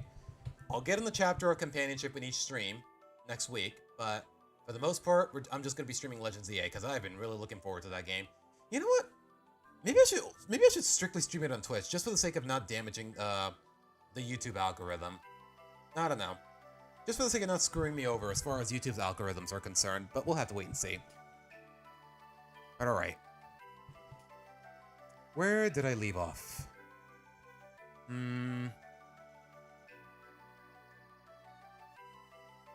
But alright, okay, you know what? I think this is a good spot to continue. Because we were talking about how Sid already met Lincoln, so all this dialogue feels a little pointless, but anyways. We're all happy to meet you. Any friend of Ronnie Ann is a friend to us all, Lori said. After all, we Loud sisters view Ronnie Ann in such high regard. Since when? Aside from you, the other sisters barely even acknowledge me, Ronnie Ann said.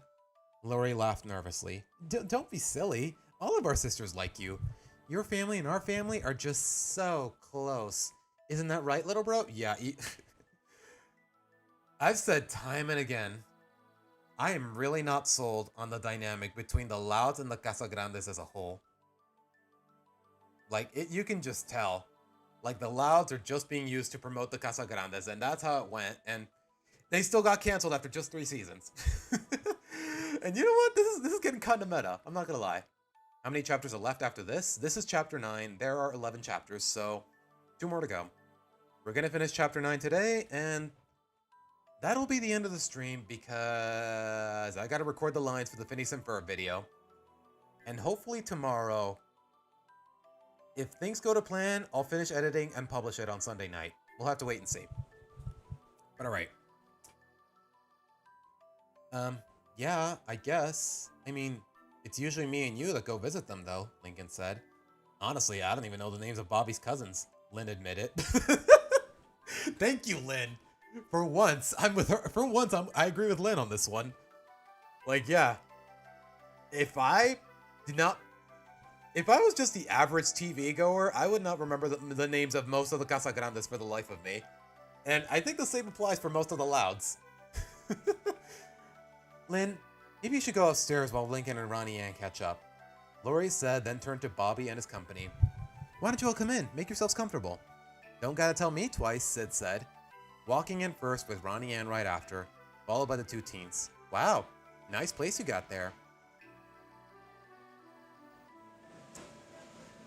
Once again, another drawback of living near an airport. My mic just picks up on all the airplane. Whenever a plane flies over the house, the mic just happens to pick it up because it's just that loud. Anyways. We appreciate that, Lori said. Now, Sid, was it? Why don't you go into the kitchen and pull out a few snacks? Lori turned to Bobby and Carlota. Let's go upstairs a second and talk over some plans. Sure thing, babe, Bobby said. Then turned to Ronnie Ann. See you in a bit, Nini. Lori led the teenagers upstairs.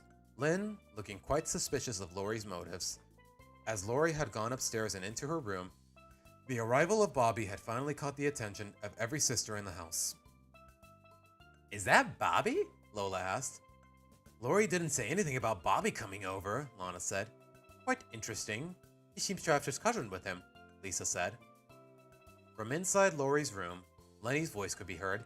Oh, Bobby, you're here. What brings you— Hey! Lori then pushed Lenny out of their shared room. Lori! Sorry, Lenny. We need to talk in private, Lori said, closing the door behind her. What's going on? Why is Bobby here with his cousin? Lola asked.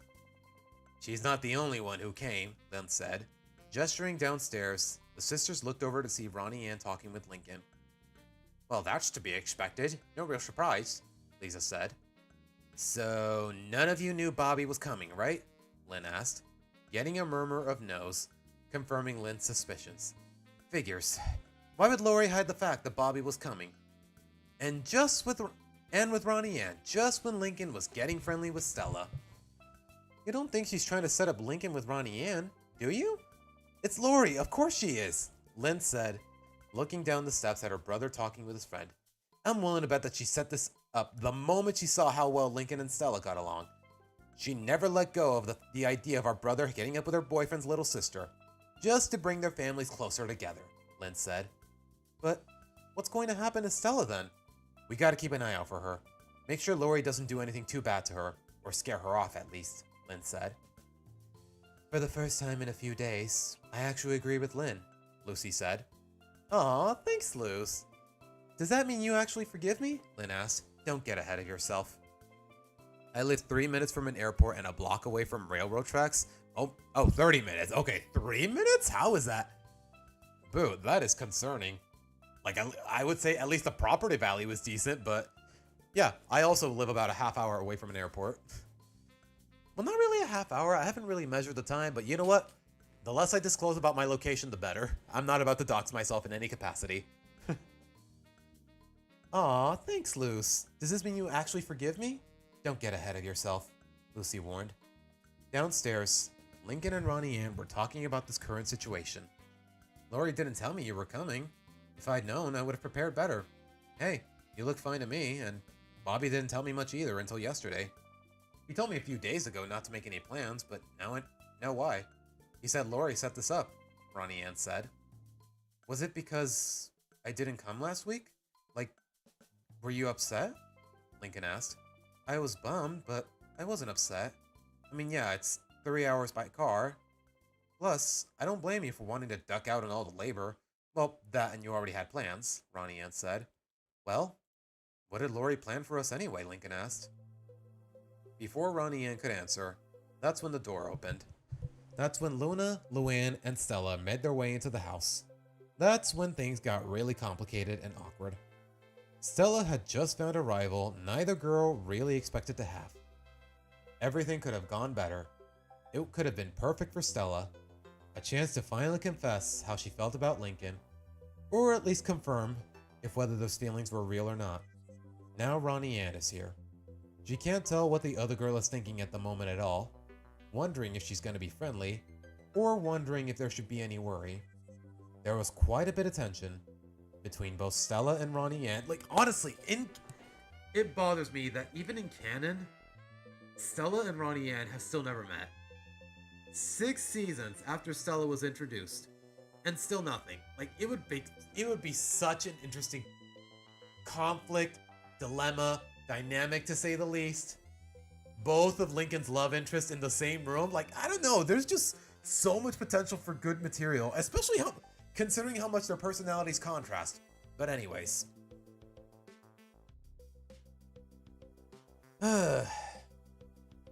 Let's see, where did I leave off? I completely got lost. I definitely lost my... The Loud sisters, aside from Lori, worrying something was about to go down. Lori and Carlota hoping that there won't be anything jeopardizing their plans. Bobby, not sure why things were suddenly quiet, and even Lincoln was wondering what both girls were thinking. Hoping neither one was getting the wrong idea. Then there was Sid, who was loudly slurping a glass of fruit punch, unaware of any tension at all, just happily draining the cup until the last drop. Literally the last drop, as even when the drink finished, she would not stop slurping. You know what, that's pretty in character for Sid. Just minding her own business, doing her own thing while things are going down. You know what? You know what? I can believe that she can be a little absent-minded, to say the least. Like, she has shown on occasion that she fails to read the room. Not too far from a river where I can hear boat horns? Oh my gosh, boo, that sounds miserable. Oh gosh. But you know what? I guess no neighborhood is perfect? I don't know. People can just be better people, to say the least. So, Ronnie Ann, Stella said, trying to restart a conversation. You came all the way from the city, right? Yeah, just a few minutes ago, Ronnie Ann answered.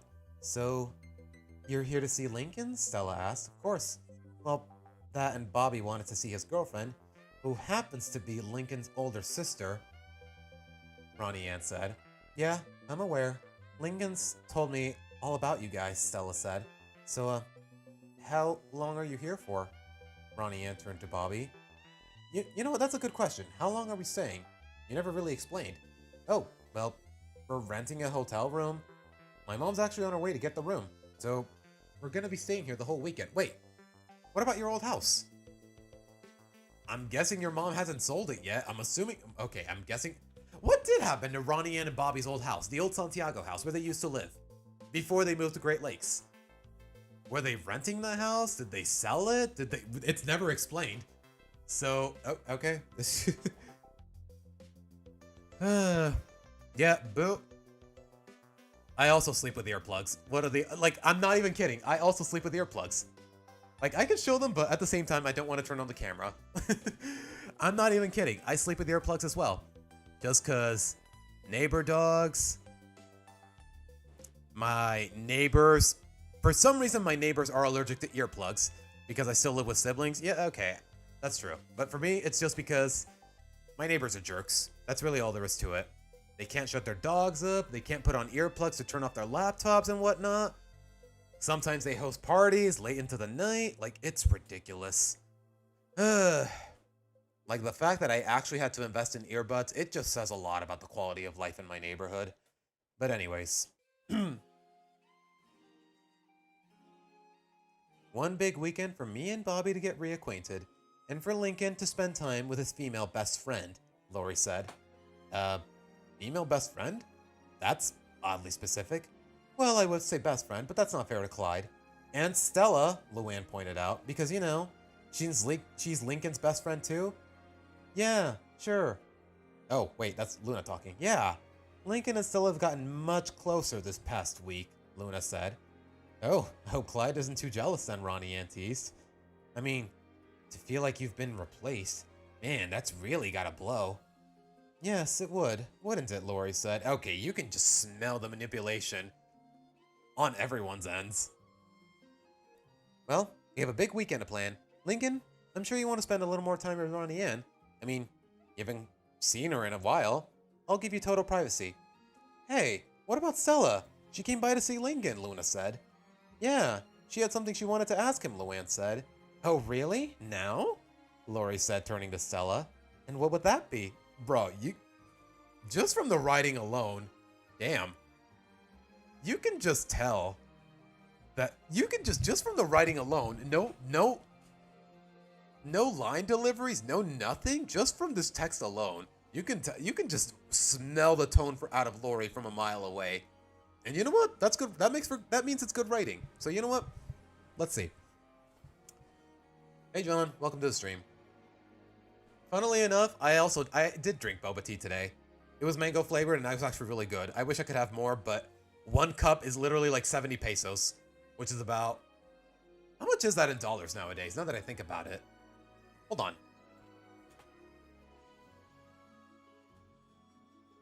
Yeah, that is $3.50 for one cup of boba. Okay, yeah, I am just gonna do that on occasion, but yeah, that boba tea was freaking delicious, man. Anyways. Alright. Stella looked nervous. This isn't how she imagined her day going, nor how she wanted to confess to Lincoln. You know, it's really nothing. Maybe now it's not a good time to talk, Stella said. I can maybe catch up with Lincoln a little later. You can do it tomorrow, Bobby said. We're taking our friends to Dairyland. You should come too. Bobby, mind rethinking that? Carlota whispered. Remember, bonding experience? Oh, right, bonding, Bobby said. You can invite Clyde too. I'm sure he'd love to join us. Before Carlota or Lori could oppose, Luna was quick to speak up. That's a great idea. Thanks for thinking about Stella, Bobby. Hey, no trouble. Anything for little bro's friends. Bobby said, then focused back on Stella. Would you want to come? $3.75? Yeah. It's delicious, but definitely something I'm not going to have every day. I'll say that much.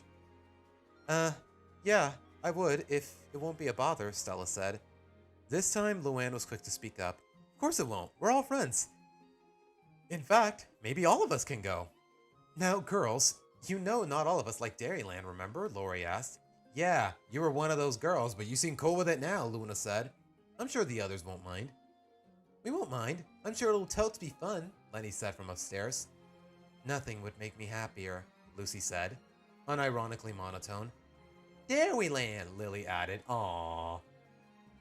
You know, I will say this once again, this piece in particular, it definitely does get the characters down to a T, more or less. The rest of the sisters toned to Lola, who seemed on the fence about it. She didn't hate amusement parks, but something about Dairyland was a bit off-putting. She did not want to end up potentially puking all over the park. Come on, Lols, it's for Stella, Lana said. I know, I'm just trying to think if I really like her that much, Lola said. Who's more likely to judge you, Stella or Ronnie Ann? Lana added. Okay, that's a really good point. Lola sighed in defeat. Alright, fine. Count me in too. And now, all the sisters are on board with the Dairyland idea. Time to go off the rails on this crazy train. Luna quoting iconic music. Quoting Ozzy Osbourne of all things. You know what? Bonus points for that. That's actually pretty based. May he rest in peace. That's right. I guess we're all on the same train of thought now, Luann said, chuckling a bit. I get it, Sid said. Wow, I didn't even have to ask that time, Luann said. Well then, now that our plans are settled, I'm sure Lincoln and Ronnie Ann would like to catch up. Fine, Stella can just hang out with me and Luann. After all, she's our friend too. Lori sighed in annoyance. Fine, whatever you want. Luna turned to Stella. Come on, let's head upstairs. Let's leave the two best friends alone for a while. Stella nodded and followed Luna upstairs with Luann, the two sisters giving a dirty look to their eldest sister in the process. Boy, did that seem kind of awkward, or was it just me? Sid wondered. Sid being as naive as ever. I like the boba lemonade with popping bubbles. Honestly, boba with lemonade? That does sound kind of delicious. But like I said, it's just way too expensive. On occasion, it's nice, but every weekend? No thank you. Stepping out of the kitchen and standing between Lincoln and Ronnie Ann, placing her arm around both of them. So, what should we do now? Sid, Lori said. Maybe? Ooh, is that the musclefish game? Sid shouted, running to the console. Sweet! Anyone down for a few rounds? I bet I could stomp all of you. I highly doubt that, Lincoln said, showing a snippet of his ego. I'm kind of a master at this game. Oh yeah? Prove it then, Sid said. You and me, best of 3, or 5, or 7, or Sid! Lori said, getting the hyper girl's attention.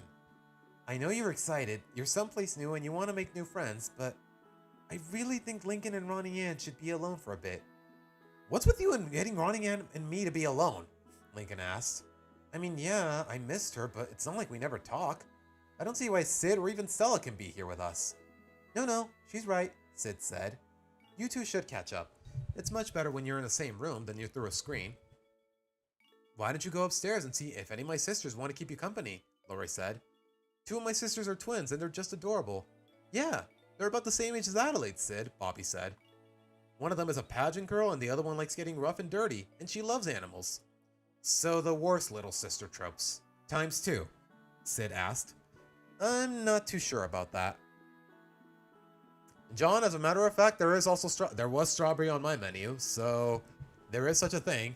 And yeah, it's between, I don't know what my favorite flavor is, but honestly, I get the hype. Like a couple years ago, I did not get the hype with boba tea, but nowadays I do. It's delicious, man. Come to think of it, maybe the reason I like boba tea so nah. Okay, I don't mean to get too personal about it, guys, but the last time I had boba tea, before I more or less got obsessed with this local boba tea place near my house. The last time I had boba tea was with my ex. The last time I went out with my ex. And honestly, I hate the fact that it just reminds me of her, because she wasn't, I don't know what to make of her. I don't know if she was misunderstood, but at the end of the day, she took me for granted, and I cannot respect her for it, but every time I drink boba tea, I guess I'm just, I hate the fact that I'm reminded of her. I hate the fact that I can't enjoy boba tea without being reminded of her. Like, I don't know, I guess it's just a matter of moving on.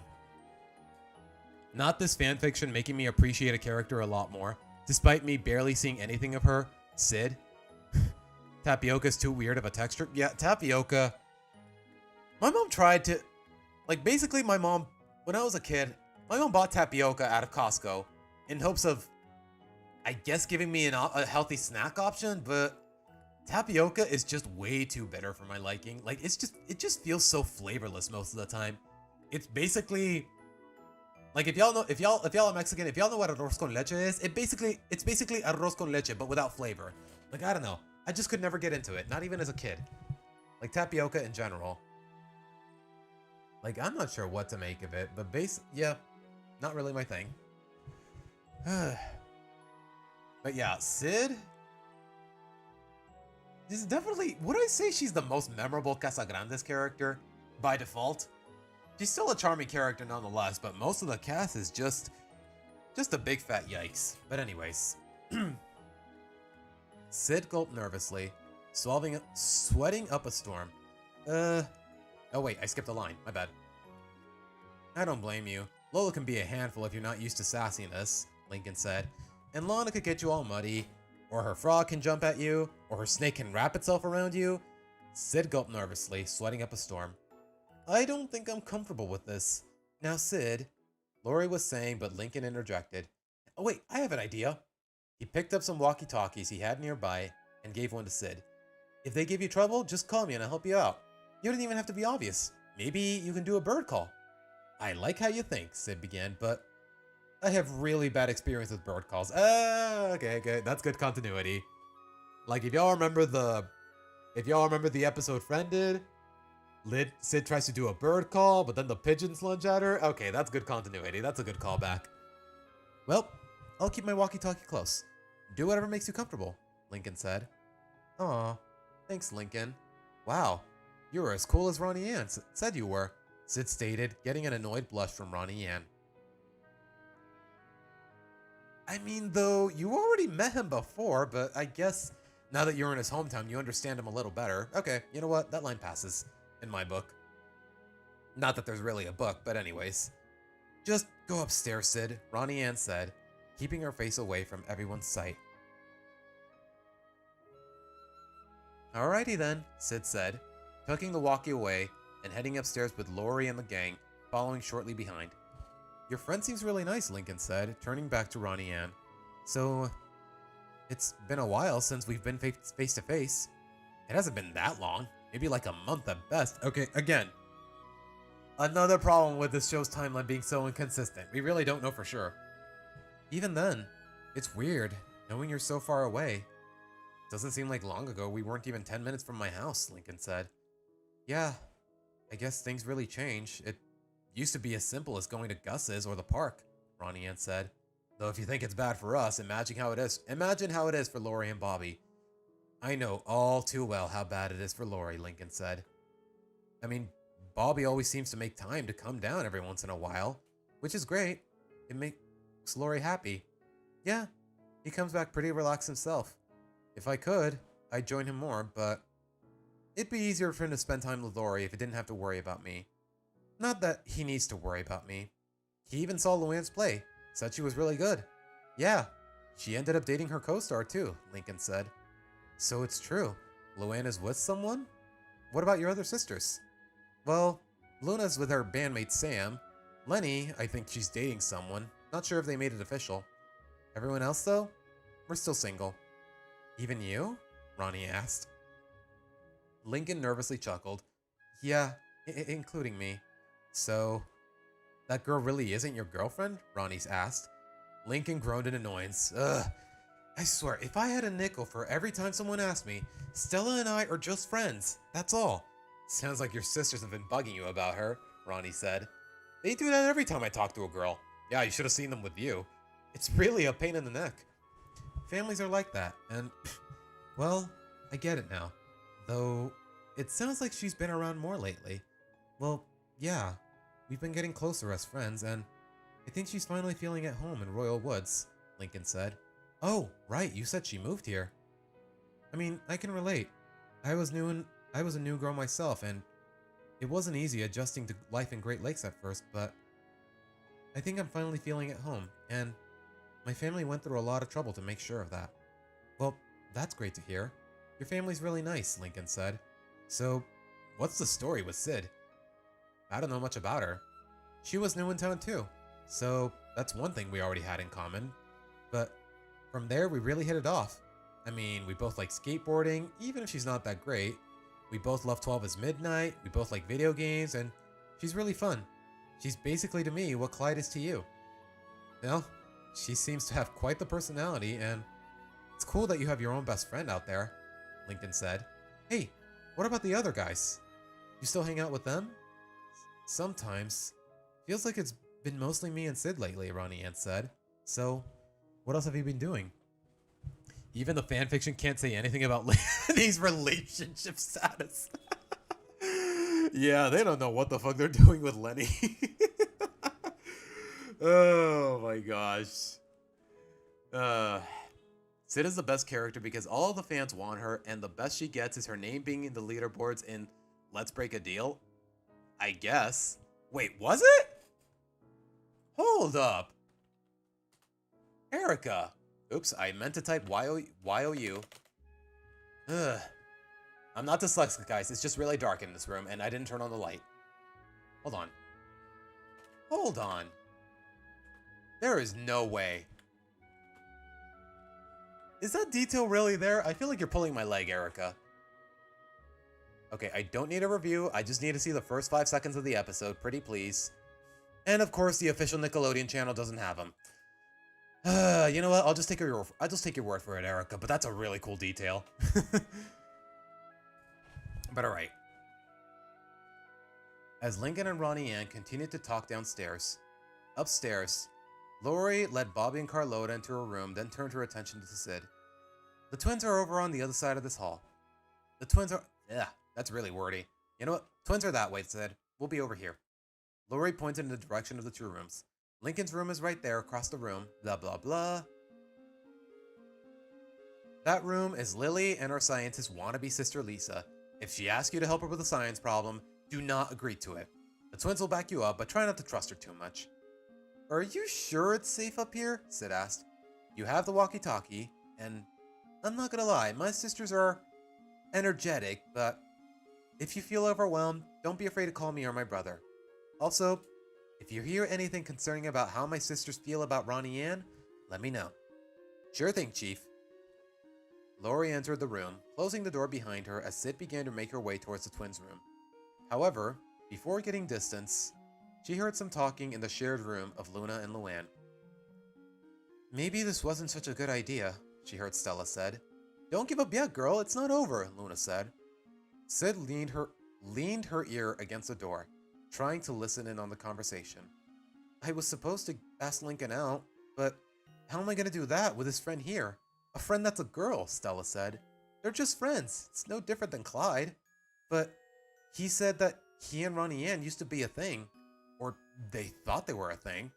That was just us getting in Lincoln's head. If we hadn't said anything, he probably wouldn't have considered it. Yeah, not sure if you know, but she used to pick on him. And we kinda told him it's her way of telling them that she likes him.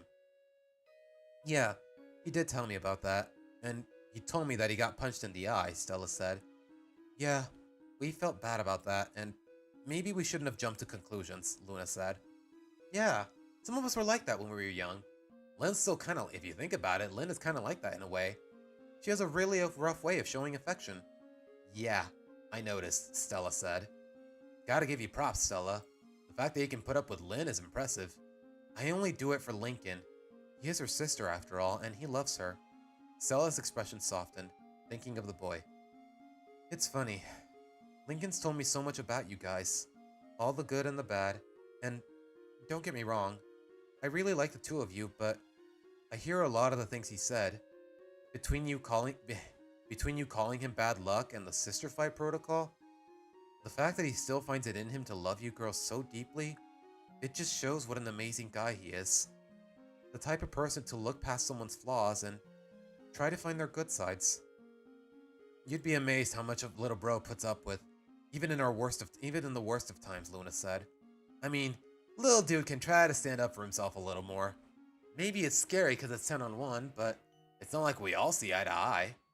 Even if we're all against him one moment, you'd be amazed how quickly we can turn on each other. And there goes another airplane. Lenny is becoming more of a blank slate with dating? Yeah, like what? What was the whole deal with River? I guess we won't know for a while. Like, yeah, the summer camp arc, for whatever that was worth, it's over now, and who knows if we'll ever see River again. Anyways, that's not very reassuring, Stella said. I'm back from an anime convention, did a Smash journey, and only got to quarterfinals before losing? Aw, Nitro. Well, I hope you're proud of yourself. And I don't mean that in a condescending way. Anyways, you'd understand better if you had siblings, Luna said. I mean, we still care about each other, but sometimes you gotta fend for yourself. A house is a jungle. Our house is a jungle, after all. I guess I understand that, Stella said. I mean, I can't really judge. I'm still getting to know you, and I'm still getting used to how things work in here. But I guess as long as it's harmless. Just don't come here on April Fool's Day, dudette, Luna said. Much to Luann's annoyance. Why does everyone keep telling me that? Stella asked. I'll tell you later, Luann said. You might not like what you hear. Luann, we're friends now. If you have something to tell me, I'll try to listen, and I don't judge. See, that's why we like you, and we're never gonna give you up. I see what you did there, Luna. I just love it when Luna quotes iconic songs as part of her dialogue. Like, I don't know, it's a little uninspired, but it's a very charming running gag. We'll figure this out. Soon you and little bro will have the date of a lifetime. Sid listened in carefully. Date of a lifetime, huh? We'll see about that. Hey, what are you doing? Lynn asked, startling Sid. Oh, hey, I'm Sid. I'm Ronnie Ann's friend. I asked what you're doing, not who you are, Lynn said, looking like she was ready to get aggressive. I was, on my way to see the twins, and I guess this isn't the room, Sid said, so I'm gonna check another room. Sid rushed off, leaving Lynn slightly suspicious of the girl. She is up to something. If she messes things up for my baby bro, there's gonna be hell to pay. Sorry guys, I had a hiccup there. I guess, again, another reason maybe I shouldn't eat right before stream starts, but hey. She then heard some talking in the room in front of her, so she listened in herself. If we're gonna pull this off, we'll need all the help we can get, Luna said. First, we'll get all of our sisters, except Lori, of course. Then get Lincoln's friend. We also gotta clue in Sam and Benny. They'll know what to do with what would they know? What do we do about Lori and her friends? Luann asked. Oh, and that Sid girl too. Bobby I'm not too worried about, and we can handle Carlota. As for Sid, well, I doubt there's much she can do, unless she's a sneaky type, but we'll get the sisters to throw her off. The only real problem is Lori. Sounds like you're having trouble, Lynn said, standing in the room with a smug grin on her face. Hey, who let you in here? I overheard you talking. Oh, and BT Dubs, so did that Sid girl. Oh, great. He's probably gonna tell Lori. That might put us at a disadvantage. Don't worry, I saw Lucy crawl in the vents just a second ago. She overheard her saying something about going into Lori's room, Lynn said. In the vents above Lori's room, Lucy could be seen looking down at the teenagers. Ah, okay. That's good continuity. We've seen Lucy every now and again go in the vents on her own, and using it to spy on Lori in this context, you know what? That checks out. I barely remember living with all of my siblings in one house. A few of my siblings went to boarding schools and I'm one of the youngest. Aw, boot. I wonder what that feels like. Just spending your whole life living with so many people, so many family members.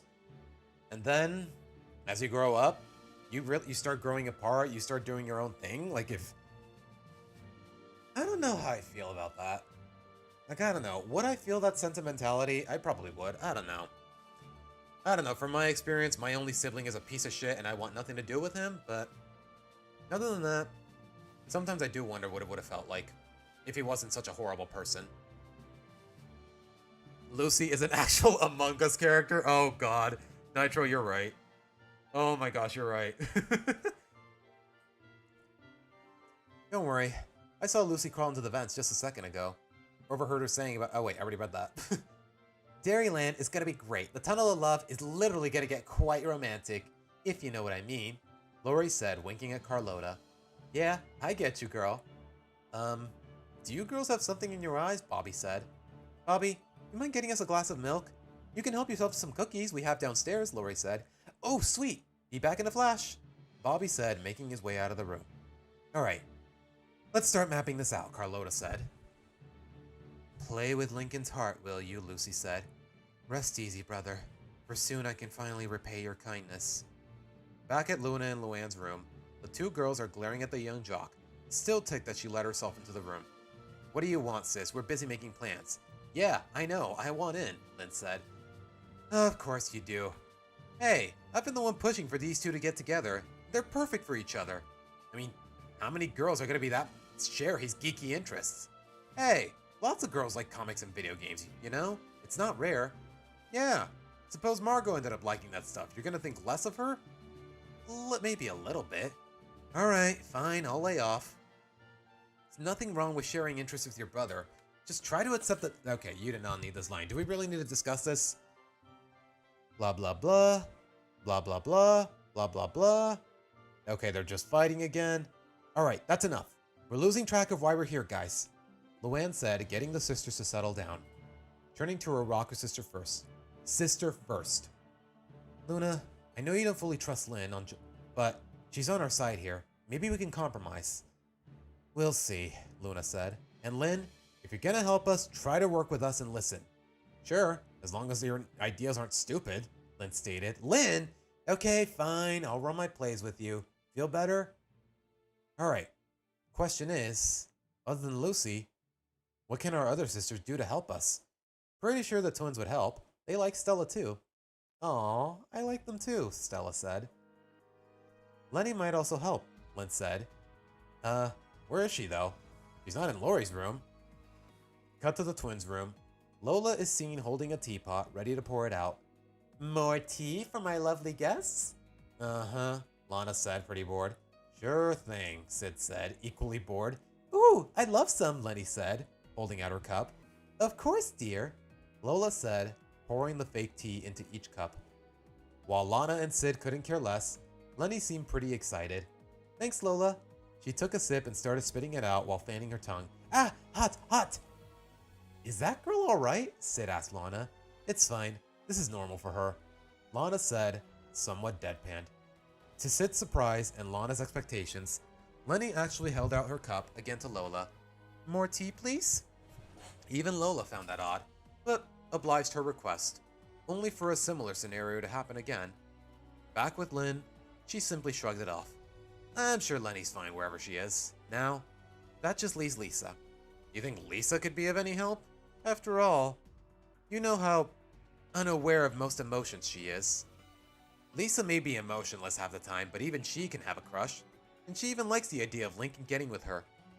She may be a nerd, but she's still a girl. She's got that woman instinct. True enough. That just leaves Lincoln's friend and some of ours. Hey, I can ask Margot for help. She knows game planning almost as well as me. Fine, as long as she doesn't go overboard either. Hey, Margot's chill. Maybe we can even ask Polly for help. You mean that girl you tried setting up Lincoln with? Luna asked. Yeah, maybe you can also call Tabby, and Luann can call that Giggles girl, and Lucy can call Haiku, and Lisa can... Well, let's not get ahead of ourselves. You want to call Margot and Polly? Fine, but we don't need that many friends. Otherwise, things will just spiral out of control. Let's just stick with Sam for now, and Luann can stick with Benny. Fine by me. That also leaves you. Remember, this plan will only go well if you confess to Lincoln at the right moment, so try not to wuss out, Lynn said. Wow, great motivation, Stella sarcastically said. Thanks, Lynn said, once again oblivious to the sarcasm. Before we plan, though, let's try to get the other sisters on board. But the main thing is keeping Stella close to Lincoln whenever possible, and making sure he's almost never alone with Ronnie Ann. You mean like right now? Luna asked. Oh gosh, you're right, Lynn said. I'll be right back. Lynn rushed out of the sisters' room, checking on Lincoln and Ronnie Ann from the top. They were just talking. Lincoln must have said something funny because Ronnie Ann started laughing. This can't be good. Humor charms a girl. Or a girl? So if this Okay, what is his line? It's not okay, I'm trying to understand what it's saying, but it doesn't make any sense. Anyways. Lynn started to slowly creep downstairs. hoping not to alert the two until she got there, mainly to overhear what they might be saying and knowing how to react. Though as she got close, she started hearing some strange sounds coming from the radio. Moo moo. That sounded like Sid's voice. She had no idea why this girl was mooing. Lincoln checked his walkie-talkie. Is that you, Sid? Good, you got my secret code. You gotta help. There's a giant rat here. A what? Dang it, Lana. I'll be right back. Shouldn't I come in too? Sid's my friend too. Too risky. Wait, yes, I'm still watching. I hate it when it does that. Lisa bringing in Darcy for this is a really weird idea. Yeah, I guess it's just playing on the joke of Darcy having a crush on Lincoln, but again, it's not needed. You really don't need it. Okay, John, I have no idea what you're saying here, my guy. Anyways. Too risky. I don't think your brother would want you near a giant rat. Like I've never seen a rat before. I live in a building, Ronnie Ann said. You've never seen rats like Lana's, Lynn said. Sub, Ronalda, Lynn said. Did you just call me Ronalda? Only my mom calls me that, Ronnie Ann said. Well, it's a nice name. You don't mind me using it, right? Ronnie Ann looking somewhat annoyed. Actually, I'd rather you... So, Ronalda, Lynn interrupted. What's life in the city like? Fine, I guess. Just fine, huh? Good to hear, Lynn said. Any new friends? You just saw one, who was apparently currently in danger. Oh, they would never do that. Not on purpose, at least. Lynn said, getting some concern from Ronnie Ann. Wondering if her friends should be near those girls. Even she felt uncomfortable coming here half the time. But what about other friends? Met any of those? Lynn said. Yeah, I have a few back home, Ronnie Ann said. Still kind of confused by Lynn's questions. That's cool, Lynn said. Any that you seem to especially like? Ronnie Ann furrowed her brow. Where are you going with this, Lynn? Just asking, girl to girl. See, Ronalda, I like you. You're the sister I wish I had. You're tough, you don't take anyone's baloney, and you're never afraid to speak your mind. So, I just want to make sure you find someone who can appreciate that. Yeah, hey, are you trying to play matchmaker or something? Trying to set your little bro up on a date? No, not with you. I know that my brother isn't your type, and I would never force it between you two. Wait, not my type? Where are you getting this from, Lynn? Ronnie Ann said. Hey, you had your chance with my brother, and then you blew it. You friend-zoned him. I mean, I don't blame you. He's not really the most exciting guy to be around. Hey, Lincoln's a great guy, and he's my best friend, and I'm happy to spend time with him, Ronnie Ann said. Hey, I never said he can't be your friend. I just think you're way out of his league, Lynn said, placing her arm around Ronnie Ann. You need someone who can meet your needs. Someone tougher, always ready to stand their ground. Someone who can match you in strength, power, and looks. You get what I mean? Lynn, Ronnie Ann said, I hate to say this, but I'm not into you. Hey, okay, I don't think that's... You know what? Sure, let's roll with it. What? No, I'm not talking about me, Lynn said. Talking about one of your friends. Why are you so curious? What's going on, Lynn? Ronnie Ann asked. Before this could continue, Lincoln had come downstairs with Sid, holding the girl by her hand as she led her away from the chaos. I'm sorry, I shouldn't have let you go upstairs without me, Lincoln said. This house is way too chaotic. I'm fine. Nothing I can't handle, Sid said. Man, I have never seen teeth that big on a rat. I'll never complain about apartment rats ever again. Maybe you should stay downstairs for now. It'll calm you down, Lincoln said, making his way to the couch before noticing Lynn. Oh, Lynn, what are you doing here? Lynn noticed Lincoln holding Sid's hand, so being the good sister she thinks she is, got off and separated their hands.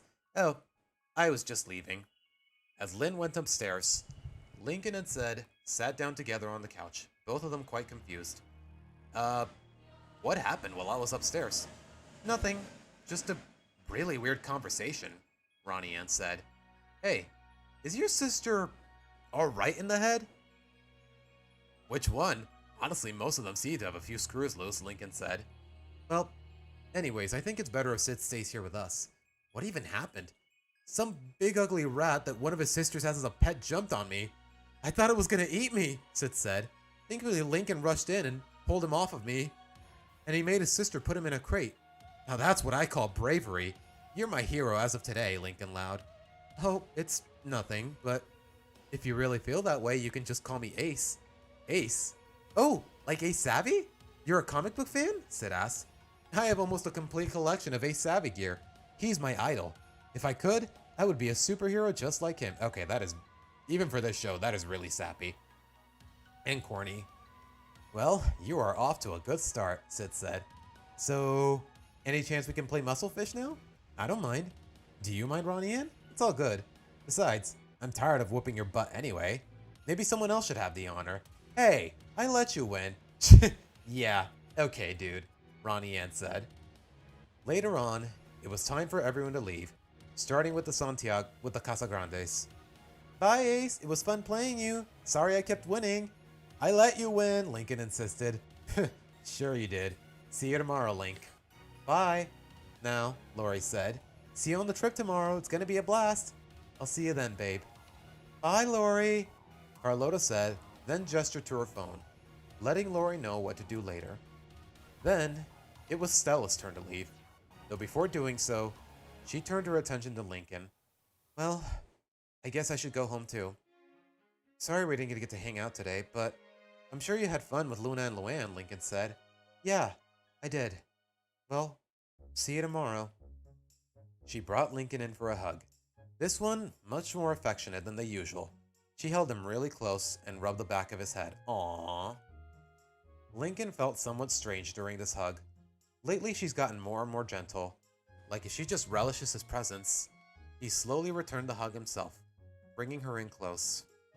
Unfortunately, this moment was interrupted by Lori as she pulled Stella off. Well, it's been nice seeing you, but it's late, so bye! She lightly pushed Stella out the door and closed it immediately. Damn! Even for Lori, that's kind of harsh. Yeah, R.I.P. Ace Savvy. Don't you hate those types of people that believe they're in a movie and their movie needs a sequel? I guess? The Lynn sabotage arc is crazy? Yeah, she is.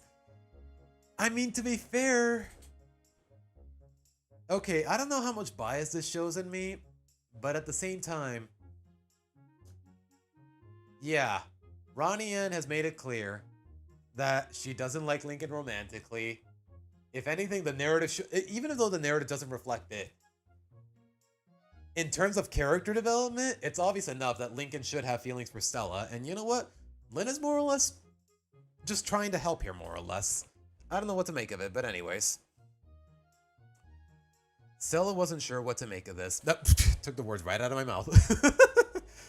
She even seemed kind of annoyed that Lori did that. After today, she knows why. This was to set Lincoln up with Ronnie Ann. Now she wonders why Lori doesn't even seem to like her, wondering if it is her.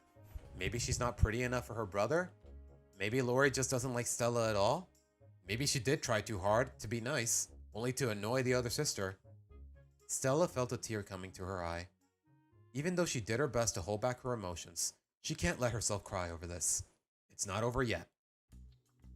As she walked down the path, she heard a car honk. She looked up to see the car that Bobby went into, driven by what Stella believes to be his mother. Pardon me for asking, you're Lincoln's friend, right? Or at least friends with his sisters? Both actually, Stella said. It's getting late. Would you like me to drive you home? We can make room in the back, Maria offered.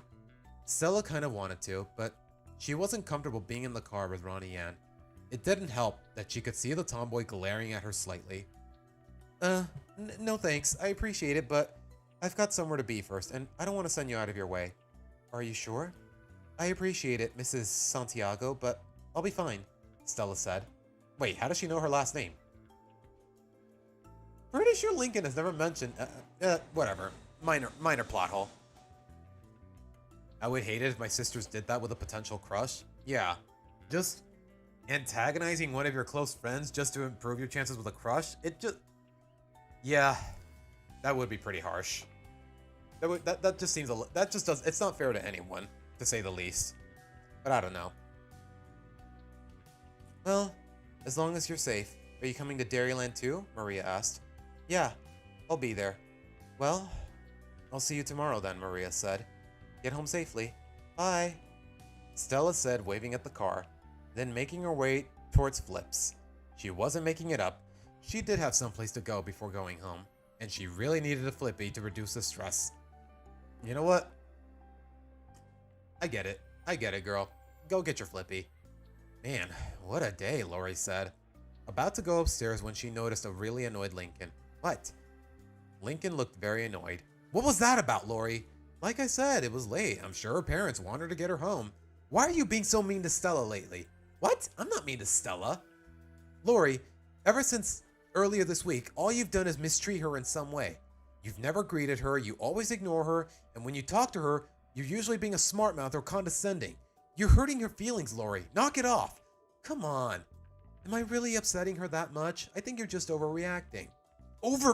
Lori, you are the queen of overreacting. Watch it, twerp. Unless you want your underwear to be pried out with pliers. Lincoln put his hands up in surrender. Fine. Talking to you is like talking to air anyways. I'm leaving. Lincoln stomped off, leaving Lori in a huff. Stupid. I'm not doing this for him. I'm doing this for him. Can he get that? All for his happiness, but this is what I get? So what if I barely talk to Stella, or that I barely acknowledge her, or say certain things about... Lori started to feel a twinge of guilt, realizing her brother's point before. No, I've come too far to give up. Besides, it's gonna work out in the end. Lincoln will finally be with Ronnie Ann, and I can ensure his happily ever after. Lori sighed in worry and frustration. I hope I'm doing the right thing here. Back upstairs, Lynn had gathered all the sisters except Lori and Luna in Luann's room. Alright, we're all here, so let's plan this out. Ooh, are we planning another birthday party? Lenny asked. Are we getting the twins that? Not a birthday plan, Lynn shouted. And don't spoil the surprise. Hey, I don't mind the surprise. I don't mind the spoilers, Lola said. Can it? Lynn said. Tomorrow is a Dairyland trip. Lori's gonna go through all these extremes to get Lincoln and Ronnie Ann to start dating. We can't allow that. I am in full agreement, Lisa said. Fortunately, Lucy has caught some details of their plans from the vents, which she had to leave once Lori started getting suspicious. Their plan is to set up a series of romantic activities for Lincoln and Ronnie Ann, culminating in the Tunnel of Love, Lucy said, while at the same time doing everything they can to make Stella look bad. Maybe even make her feel insecure. Way harsh, dude, Luna said. Didn't know Lori had it in her, Lynn said, but we can do better. We gotta remind Lincoln just how much of a bad seed Ronnie Ann is. We gotta remind him that she's not the type for him. Who knows? Who knows when she could go back to her bully attitude? Maybe we can... No, okay, let me reread that. Let's find different ways to annoy her, Lana said. Yeah, and show how unladylike she is. Guys, Lenny said, trying to get their attention. Maybe we don't need to do that. I say we get her to hit Stella, Lynn said, getting a gasp from the sisters. We are not doing that, dude. Come on, if she hits Stella, Lincoln will hate her, and then she'll feel bad for Stella and fall in love with her instead, Lynn insisted. I don't want Stella to get hurt. We're not doing that. Fine. I'll try not to let it happen. Keyword, slight emphasis on try. Don't do anything dumb, Lynn. We're just trying to convince little bro that Ronnie Ann ain't right for him. Why does Lori even want them together? Lana asked. Duh, because she's the little sister of her boyfriend. Maybe we can break up Lori and Bobby and maybe she'll have a little motivation. I mean, remember when we thought he was cheating on her? Maybe we're not doing that either, dude. Bobby hasn't done anything wrong. We don't need to be breaking his heart. Yeah, Bobby's a really sweet guy. I don't want to do something that'll hurt him or make him look bad, Lenny said. Might I suggest we just keep an eye out for whatever's Lori planning and simply counter it? We can still make plans, but we can only focus on Stella rather than just making Ronnie Ann look bad. Focus on the positives rather than the negatives. Pretty hard in this family, Lynn said. Yeah, no kidding, dude, Luna replied. Look, let's just agree on Lisa's plan. Alright? Good. Now let's end this meeting before Lori gets suspicious. Meeting adjourned then, Lynn said, making her way to her room. Hey, Luce, you gonna... She noticed her goth sister making her way to Lincoln's room. Of course. She'll be back. A big day was ahead of them. For it was the big moment. Lincoln would either pick Ronnie Ann or Stella. At least, that's their perceived notion. Both sides were gonna go all out tomorrow. Only time would tell. if it would be worth it in the end. And that is Chapter 9, ladies and gentlemen. Rated TV Y7, PG-13. Yeah, okay.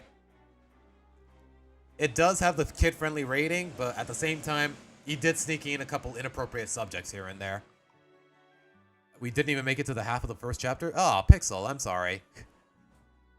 Oh, wait, no, you're talking about something else. I tried to read the Parenthood fanfic with my girlfriend, knowing it had suggestive writing, but even that didn't prepare us for what was in that story. Yeah, Parenthood, try to read the... Oh, God. My Pixel, I am so sorry, man. My girlfriend was dying from laughter quite early on. Yeah. There's a basis for a good story, but... it just gets so uncomfortable, man. Like, it's crazy how... Part 1, what we're reading right now, Companionship, is actually really solid, and it could easily pass off as a canon episode for the most part, but the sequels are just... What are we doing, man? Why would you try to read that? Curiosity is one heck of a drug, and curiosity is free for everyone. Oh my gosh. Like, if you cut out all of the not safe for work scenes, if you just focus on the idea of Stella being pregnant, it'd probably be really good. But nah. For some reason, we got all this vulgarity, all of these side plots, all of this inappropriate shit that does not match the show's ideas at all. And oh god, man, what can I really say? We didn't make it to the half of the first chapter. Yeah, I am not rating that on stream, man. It's just I am so sorry you had to go through that, Pixel. Like I told you guys time and again, if you are under the age of 18, don't be reading that, and maybe don't read it at all. Like I said, there's just way too much lewd stuff for any rational person's comfort. I am so sorry you had to go through that, Pixel. My god. Like, if you still want to read it, the best, if you're that curious, the best I can do is recommend you read the T-rated version. But it's still got a lot of problems that are beyond my comfort. It's all I can really say. Okay, John, I have no idea what you're talking about. We were only prepared for Sid being a menace. Don't knew we were good. Pixel, I mean, we did kind of talk about it last week about how there's way too much bed action as people are describing it, but oh my god, man. This author definitely overdoes it in that regard. I am so sorry, man. I guess I wasn't emphatic enough when it came to the warnings and whatnot, but... Wait, Nitro, are you talking to me or are you talking to Pixel? But yeah. All the loot stuff, that whole side plot with Adelaide and Lana, that whole side plot with Sid and Ronnie Ann, cut it out, man. Just focus on Lincoln and Stella, and you got some really good stuff. But would my bod get cooked if I read Parenthood? Yes. Yes, Nitro. Absolutely. You know what? Let me read you the first couple sentences of the first chapter. I like to believe most of those are safe. I'll read you the first couple of sentences, and then you'll understand exactly what I'm talking about. I can't believe I'm doing this on camera. I sincerely hope not. Blah, blah, blah. Yep. Yep. Not even a quarter of the page in, and they're already having sex. My god, man. Oh my god. Yeah, Nitro, the VOD would definitely be cooked. Even if I wanted to read the T-rated version, like, I don't know, most of it is just, it just doesn't make any sense, man. Like, there's a basis for a good story. Like, okay, Lincoln and Stella are 16, they want to be intimate, they get a little clumsy, and Stella is pregnant. Yeah, very believable story. So, I don't want to say a common practice, but it's not an unheard of idea when it comes to teenagers. And we know how Lincoln is. He overthinks everything to where he always misses something, and every now and again, I would believe it that his girlfriend of 5 years would actually play into that. As I said last weekend, you don't need bedroom action to write a good story. Exactly. Like, okay, maybe some implications, but every single detail, let alone all of the action? No. Like, no. Oh my gosh. Yeah. Yeah, the first time I read it, Pixel, I was like, okay, nope, I'm out. I'm out. Like, like, honestly, I looked up just out of curiosity, dare I say morbid curiosity, I just Googled Lincoln and Stella fanfiction, and it showed me Parenthood. And I was like, oh, this is so inappropriate, and it's just dumb luck that I looked at the rest of this guy's fanfiction.net page, and it just companionship just happened to be there. I saw it was K-rated, so I was like, okay, this might not be so bad, and I ended up really liking it. So, yeah, implications and subcontext is all you need. Like, there's a basis for a good story, but that's really... Yeah, Erica... I don't know if Master Rob, I don't know if he's still an active fan... I don't know, has he done anything recently in terms of fan fiction? Let's see, when did he last publish this? Updated October 4th? Okay, he's still writing My Little Pony fan fiction nowadays, but as far as the Loud House is concerned, what are the odds that he'll ever know that I was reading this on stream? How bad was the Sid parts? Does the Stella and Lincoln part look like this? The Sid parts? Oh gosh, Pixel, you do not want to know. You do not want to know. Never mind the fact that they feel really contrived in the narrative overall. They are just so wrong and so uncomfortable. Oh my gosh. Even if it was nothing but implications and subtext, like, no, it's just so wrong. It is not. For what it's worth, all the loot scenes with Sid were not warranted in the narrative whatsoever. They weren't. They were not. Which YouTubers would I like to collab with? I would love to collab with Cartoonchi someday and maybe talk about the Loud House, but that's all I can think of on the top of my head. Maybe maybe the homie Phantom Strider? Not really a homie. I mean, I've known his channel for a very long time, but I don't think we've ever really spoken. Like, yeah, Pixel, the Sid parts. If you're... Watch it, guys. Watch at your own discretion. It's all I can really tell you guys. God. You can read the T-rated version on stream if you censor a tiny bit and if you're feeling masochistic, I guess, but like I said, the whole romance with Sid and Ronnie Yin, it feels really forced. Sid behaves completely out of character. She's completely mischaracterized as this huge pervert. There's a whole subplot with Lana and Adelaide. There's so much I can't even talk about on stream that is so wrong and so inappropriate, man. It's not even funny. Like, it's just crazy. Just a little bit to put the pieces together. Just connect the dots. Like, yeah. Okay. Lincoln and Stella. They talk about being intimate. Cut to the next day where it already happened. And that's it. You don't need to go into that kind of detail. Ever. Really. If you want to say, yeah, Boots, I do value my sanity. I mean, I already read it once for more or less, would I say curiosity? I don't know. But yeah, it is so questionable. Like I said, there's a basis for such a sweet story about teenage pregnancy, but that's about it. But other than that, it just fumbles the bag. Times like these, I wonder, is it plagiarism if I'm rewriting fanfiction of all things? Because I kind of want to rewrite it myself. And just nah, you know what? Nah, I'm not that kind of person. There's some fanfiction in Spanish and the others, which I mean the audience is English. I guess.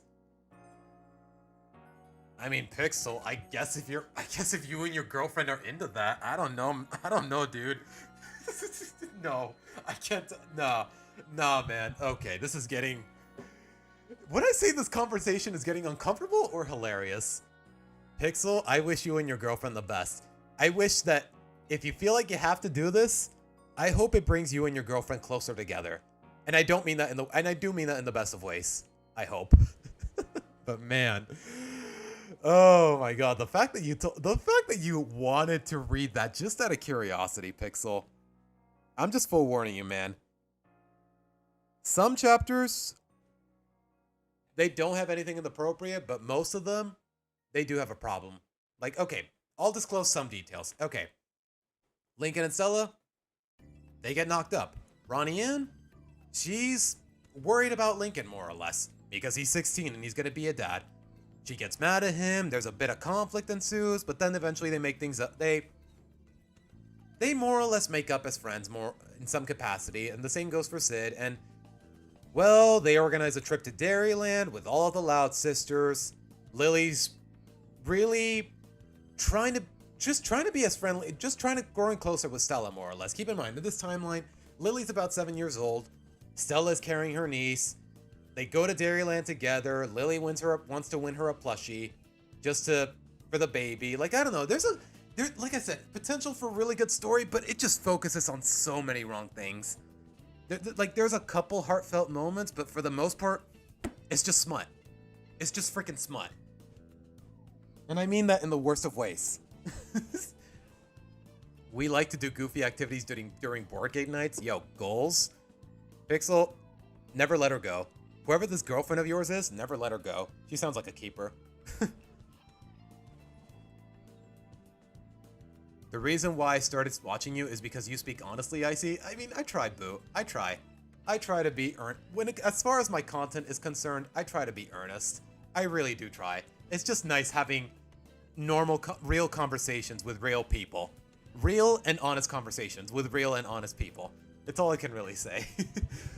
But, man, the fact that we're talking about this, man, I'm not sure what to make of it. Also, the whole side.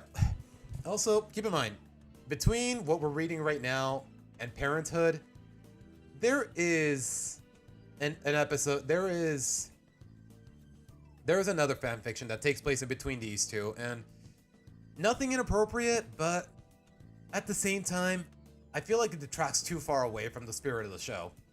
Mainly because Lynn is being a dick to Stella. Stella cheats on Lincoln with Luann. Lincoln cheats on Stella with Sid. There's just way too many ideas that make me too uncomfortable. And just,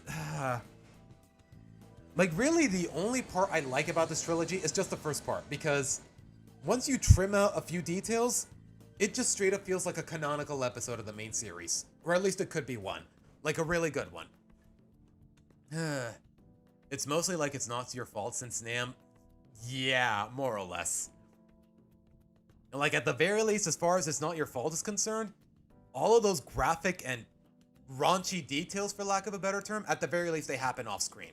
At the very least.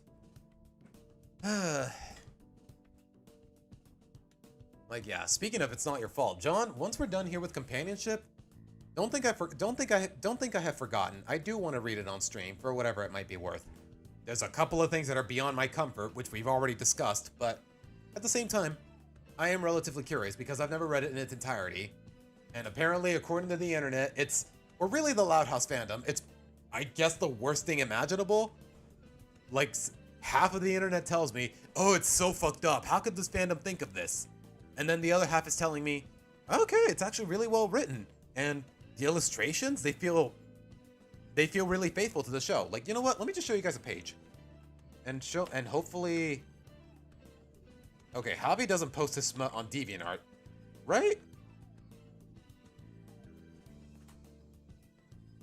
Pretty sure he doesn't, and I'm pretty sure... Okay, DeviantArt does have a profanity filter. Like, yeah, look at these pages. Let's see part 1, actually. Like, yeah, when you ignore all of the context, these frames, these illustrations, they feel like the graphic detail is just,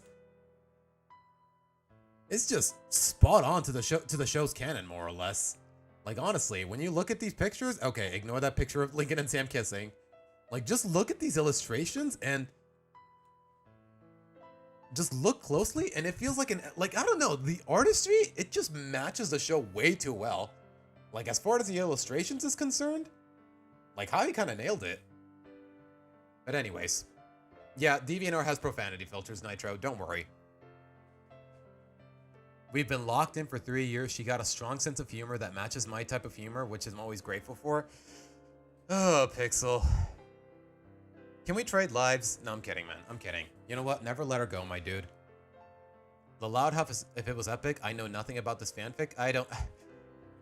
I've heard stories, Erica, but yeah, once we're done with companionship, I do want to get into It's Not Your Fault. But guys, that's not going to be for a while because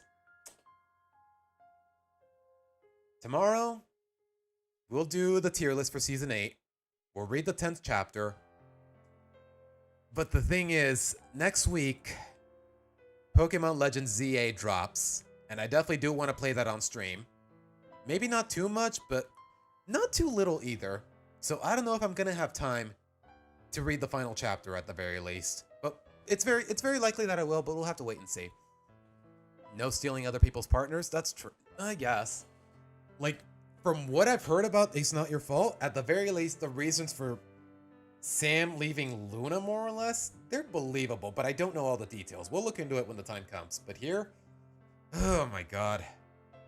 Like, cheating is one of the worst things you can do to your partner, and even in this kind of plot, it did not come up organically. Like, anyways, guys, as far as stream schedule is concerned, tomorrow, do the tier list for season 8 and read chapter 10. Next weekend, starting Friday night, by the way, I'm just gonna stream Legends ZA. It's gonna be my blind playthrough. Same goes of Saturday, but on Saturday, it's not gonna be Legends ZA in its entirety. We're also gonna be reading the final chapter here. As for Sunday, I don't know what I'm gonna do, to be honest. Crossing my fingers that ZA isn't as buggy as Scarlet and Violet. I sincerely hope not, Pixel. They got the Switch too. They got time. They took their time with this game. Like, they announced it 2 years ago, and it's releasing now. It's not like with Scarlet and Violet, where it got announced 9 months before it released. And they have better hardware. They got everything. They got no excuse. But yeah, tomorrow, tier list for season 8. And chapter 10. Also, once the stream is over, remind me to record the lines for the Phineas and Ferb video, because the plan is to get that up before the end of Sunday. But we'll have to wait and see, guys. Alright, but that's the plan, guys. With that being said, thank you guys so much for sticking around. As always, if your heart so desires, hit the like button and subscribe to the channel. I will see you guys hopefully tomorrow afternoon if things go to plan. But with that being said, once again, I'm Siva signing out. Take care, guys. Bye.